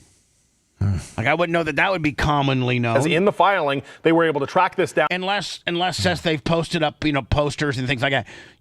If you find our mom, please call. Maybe they've publicly put their numbers out there because, they want to be. It seems like the sister, lived in the area. It's possible people, had her phone number. Right. She's not like a massive celebrity or anything. Through the phone number and then through the carrier. Derek Kalalea, of LA County, felony grand theft, money, labor, and are these things that he's being charged with because of this text, or is this things that he's been charged with prior? I think maybe prior. We have also learned that the same person arrested for the mugshot, because for some reason they didn't put the mugshot on there. Eric Colella, the same person with that name and year of birth, is also facing charges here in Los Angeles County as part of an alleged unemployment fraud scam. Now, this is from the LA County DA's office, saying they arrested him for felony grand theft of money, labor, or property, misdemeanor presenting false claims. That's for filing the alleged fraudulent unemployment claim. He is a health services clerk within the LA County system and allegedly stole $9,900. So he works for LA County. This is a county worker that works for the county. He's a health services clerk. So you probably go up to his window or whatever and fill out whatever paperwork you need for whatever health services you potentially might need. So he works. You wouldn't believe some of these county and city workers and how shady they are and some of the things that they do. Oh, man. $84 in unemployment benefits. That is the local case. But back to the federal case, Pat, he is facing those charges by the feds. The feds said that he used a VoIP, that's a voice over IP protocol type phone number, basically gives you a fake phone number to go over your real one. They were able to unmask that, figure out what his actual phone number and email address was, and that's how they ended up catching him. He was arrested after an FBI SWAT team took him into custody this afternoon in the South Bay. He is now facing federal charges on top of the local ones that we already told you about. We did reach out to his attorneys in the local case to see if they have any. So I don't know that there's any new Guthrie news. This guy's he looks like a scumbag. For everything, it looks like he's getting to get charged with too. Yeah, but I don't think there's any new Guthrie news. No, they haven't found her yet. They don't have any. They haven't said that that there's any people of interest, and there's now a $50,000 reward. They went from 2,500 to 50. Well, 2,500 for the sheriff's office. Oh, 50,000 is private. Yeah, and I think the longer they go, the probably more grim it gets. Right. Well, the next deadline for the ransom is Monday, but they said the brother came out with the video yesterday, and I don't believe that they've heard, at least that their mom's safe from the person demanding the money from the bad guys. They've not been reassured from the bad guys or that the mom's okay. Which, with the blood at the house, and sometimes they'll send a finger. They'll send, like, on some extreme cases when they're holding your ransom, they'll send like a toe or a finger. Well, they said that she knows what's going on and she's very scared. Well, doesn't she? Then they say she's also very fragile in the fact that she has a pacemaker and she needs her heart medicine, and that she may not be able to survive without that for long periods of time without that. Yeah, I'm just saying in the ransom note they said that she's scared. Like that's something they put about her. And there were other updates in the ransom letter that TMZ did not feel comfortable giving out. But yesterday was one of the deadlines for the money. Yesterday at 5, and they said the next deadline is Monday. And if they don't hit the deadline on Monday, then apparently that's when something bad's going to happen. So, I mean, do you think that, I mean, they're probably just absolutely scrambling around, freaked out with the Monday countdown. I mean, how do you play this as a family, and how do you play this as law enforcement? Do you succumb to them and give them the money and try to, assure that, so what if, indeed they really are legitimate, and they say, okay, we gave you till Monday and you blew us off. You didn't give us the money, and she was alive, but since you don't think we're serious, we killed her. Hey, I mean, how could you ever if you're the family, I mean, you got to almost give them the money by Monday, because anything that happens to your mom, I mean, maybe indeed she's dead already. Maybe there is no hope at all. But if there was hope, and she is alive, and she didn't get killed till after you missed the deadline on Monday, how could you live with yourself? Well, why? I mean, if you're holding out that you for ransom, I mean, like, why would you kill her? Then you're killing her just to kill her without getting any money. I mean, that's unless you feel okay. Yeah, at this point, like if you knew you weren't going to get the money, and you knew that by getting the money that you could potentially lead them a path, to you, then I would just let her go and not do anything to her, right? I think if they're reassured in any way that she's alive, I don't think that there'd be any issue putting the money in Bitcoin. Whether they trace it or not, I don't know. But I don't think there'd be any issue with paying if they found out that their mom was alive right now. Right. But they're not necessarily working with that. They haven't heard from the people who allegedly took her. From the bad guys. You're listening to the Bubba the Love Sponge Show. If you want 24/7 on-demand Bubba and the crew, go to BubbaArmyHQ.com. The Bubba the Love Sponge Show will be back after this.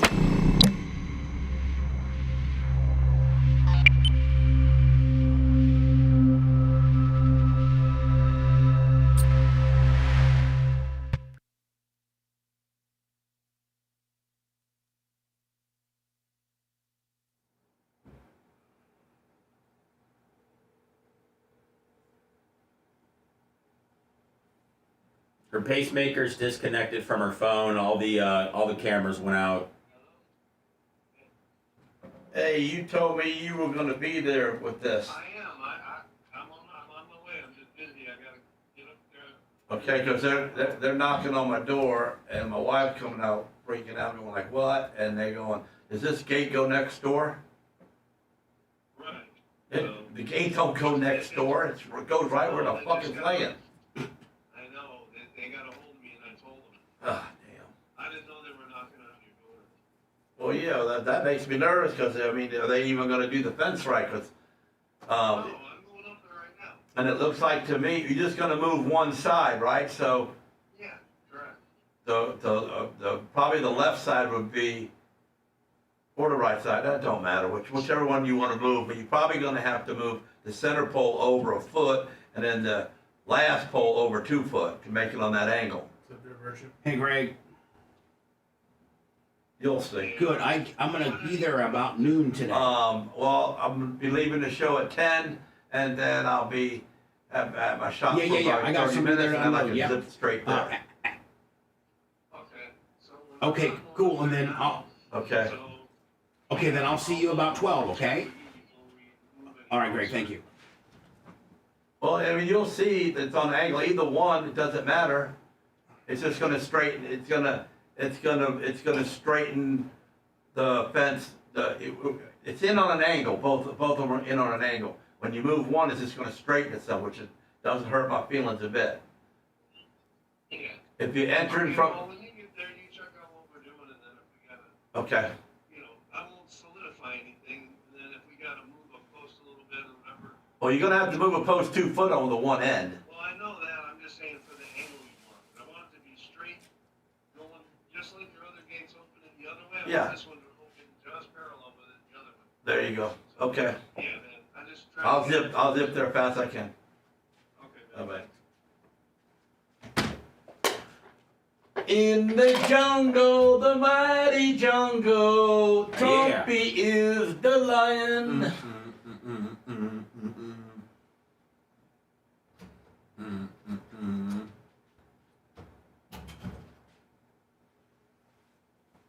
Oh my God, the list of quarterbacks Larry Fitzgerald played with. Woo! Oops, sorry. Kyler Murray, Mike Glennon, Brent Hundley, Sam Bradford, Josh Rosen, Blaine Gabbert, Drew Stanton, Carson Palmer, Brian Hoyer, Kevin Cobb, Derek Anderson, Matt Leinart, Tim Rattay, Kurt Warner, Sean King, Josh McCown. How do we pop by people back on? Pop my people back on. Does that mean that's all the Rumble sites that you can go to? Yeah. There you go. Thank you. Dude, this one guy's getting fucking killed online for giving Justin Herbert a vote for MVP. Is it the San or the LA? No, it's just like a guy, it's like an analytics guy. I don't know where he's based out of, but he came out and said he was the guy that voted for Herbert because I think Stafford beat May by like a vote or something. It was pretty close.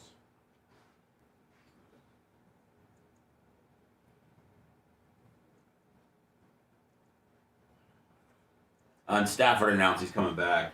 Yeah. He's got it. Let's see. Team 24. Yeah. George May got 23 first place votes. Stafford got 24. Yeah. It's just a guy that tried to feel like he was smarter than everybody. Kind of a waste of a vote, though. Well, I mean, at least he put his name on it, but he's getting killed by players, coaches, by everybody.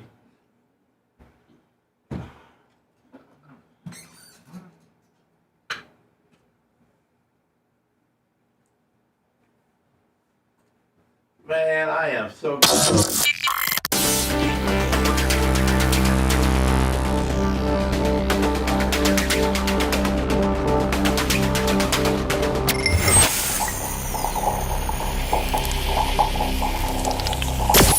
Throw up your rock fist when I drop this. Bubba's back to tell it like it really is. Back to the sponge. Bubba the Love Sponge. Congratulations to Gene Lasker, the champion of the Who's Smarter, a convenience worker or a powder coater. Won 10, was it 10-9? 11-10. 11-10. He got a free one. So, although I got to tell you, he did pretty well. Yep. We'll do that again in about a month. Perfect. Man, and I've owned restaurants over the years, and obviously we have food at the track and deep fat. We've all seen the industrial or commercial versions of how the deep fat fryers that you fry your wings and your bloomin' onion and your chicken tenders and your French fries and your corn dogs, and that grease is deadly.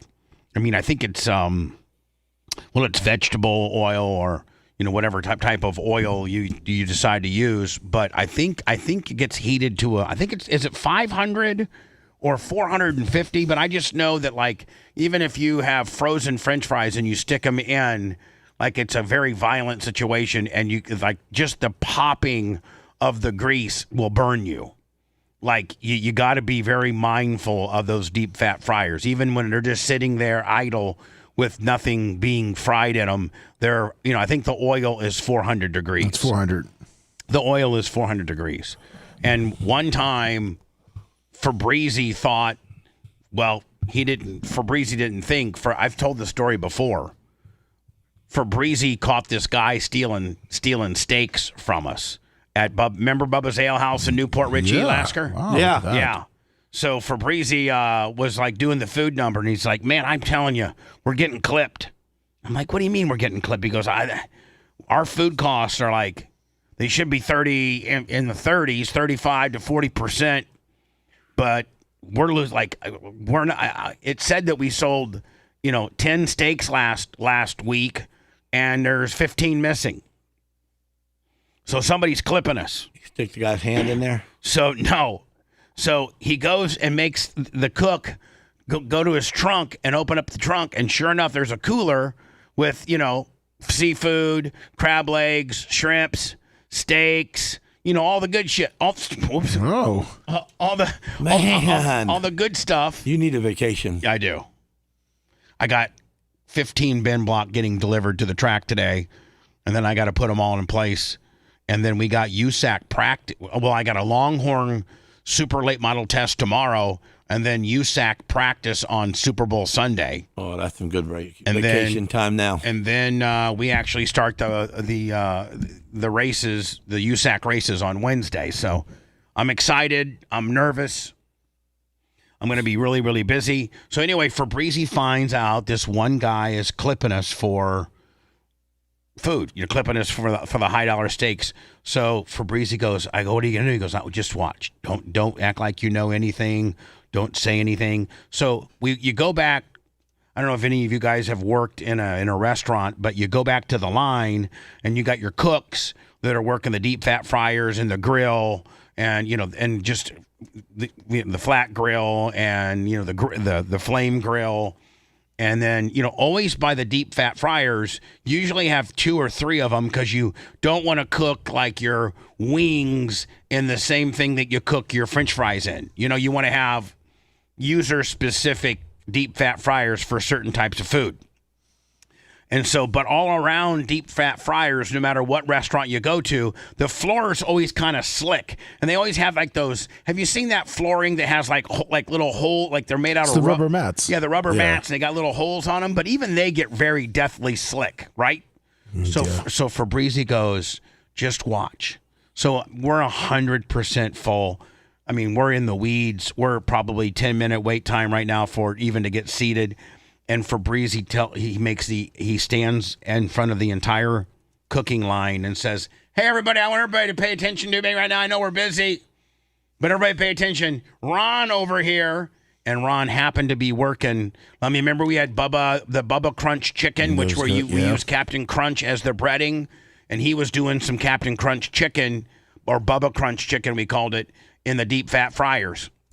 He goes, I want you to know that Ron right here decides that he is better than us, and he has about, I don't know, $150 or $200 worth of food in his cooler in his car.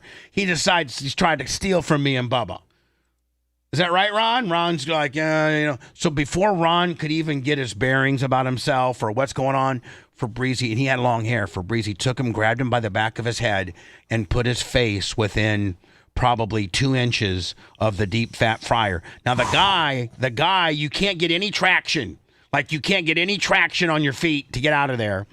And it's bubbling so that the little bubbles are hitting his face, burning him, and he's screaming, and he goes to put his hands on either side of the machine, and they're getting burned, and he's trying to get out of there.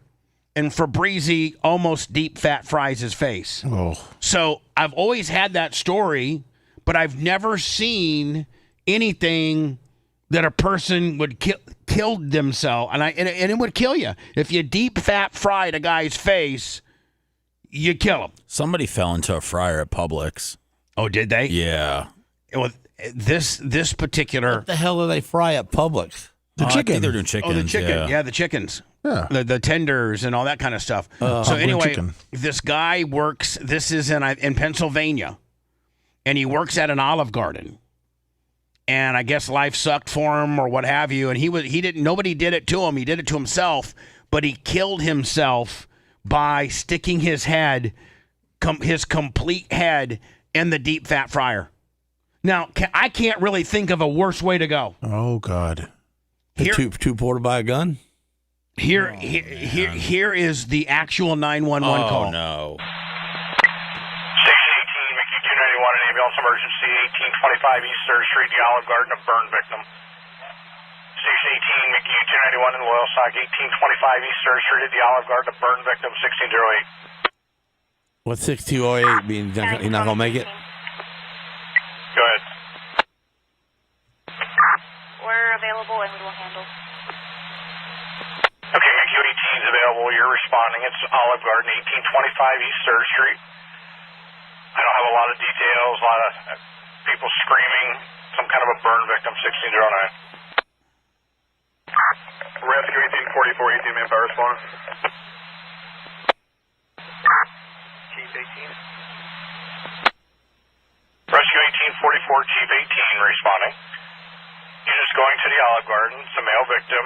Went headfirst into the fryers. PSP is responding, 1609. Okay, Chief, anyone responding? So anyway, he left it like he did it to kill himself. I guess he made the announcement in the back there and said, whatever, I'm out, and stuck his head in the deep fat fryer. Deep fat fried his face off and died. God, would that be the worst way to go ever? Yes. I just don't. Whatever was on his mind right before he did that. Oh my God! He wanted to be a French fry. How bad, man? God, how bad does it get to do that? And does it kill you instantly? I don't even know. Yeah, anyway, probably shotgun right to his brain, and he was done. Shut his heart off. Sorry, Brady. I'm sorry. So now Lasker, there's one thing Lasker knows a lot. It's playing with fire. That's right. All bad. All rednecks know how and how not to play with fire. Don't say watch this. You want to be on fire? You want to be on fire? That's me. Yeah. I'll show you. He wants a real seat. I'll give you the real seat right here. Pour it in there, run with it, and splash it on him. So when you're pouring gas into a fire, you have to be careful that it doesn't chase you down. Well, that the fire doesn't come back into the container that you're holding. Right. So you have to have a bona fide shutoff. Yeah, throw it to cut the stream. Because if you leave the continual stream, it will catch you. It will go into the can and blow up.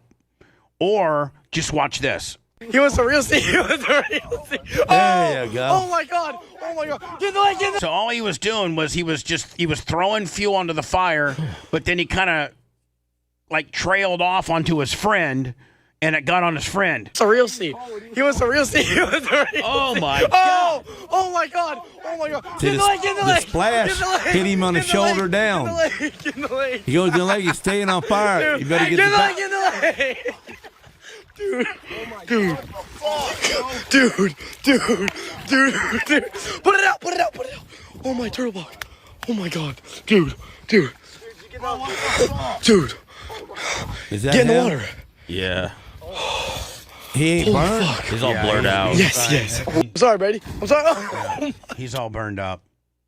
And the one guy didn't even seem like he was that really, really tore up over it. That was what, Ocala? Orlando? Yeah, Ocala. That's where I'm headed. Hey, I love you, Sarah. Gene, are they coming to pick up my bike? Or my? They said they were going to be here at 9:50, so they're probably out there waiting. Fantastic. After show next. Thanks for letting me finish. You've been listening to the Bubba the Love Sponge Show, starring me, Bubba the Love Sponge, co-host and show historian Lummit. It's Seth, co-host and president of podcasting. It's Brian Matroni, king of counter programming. Gene Lasker, voice of the people.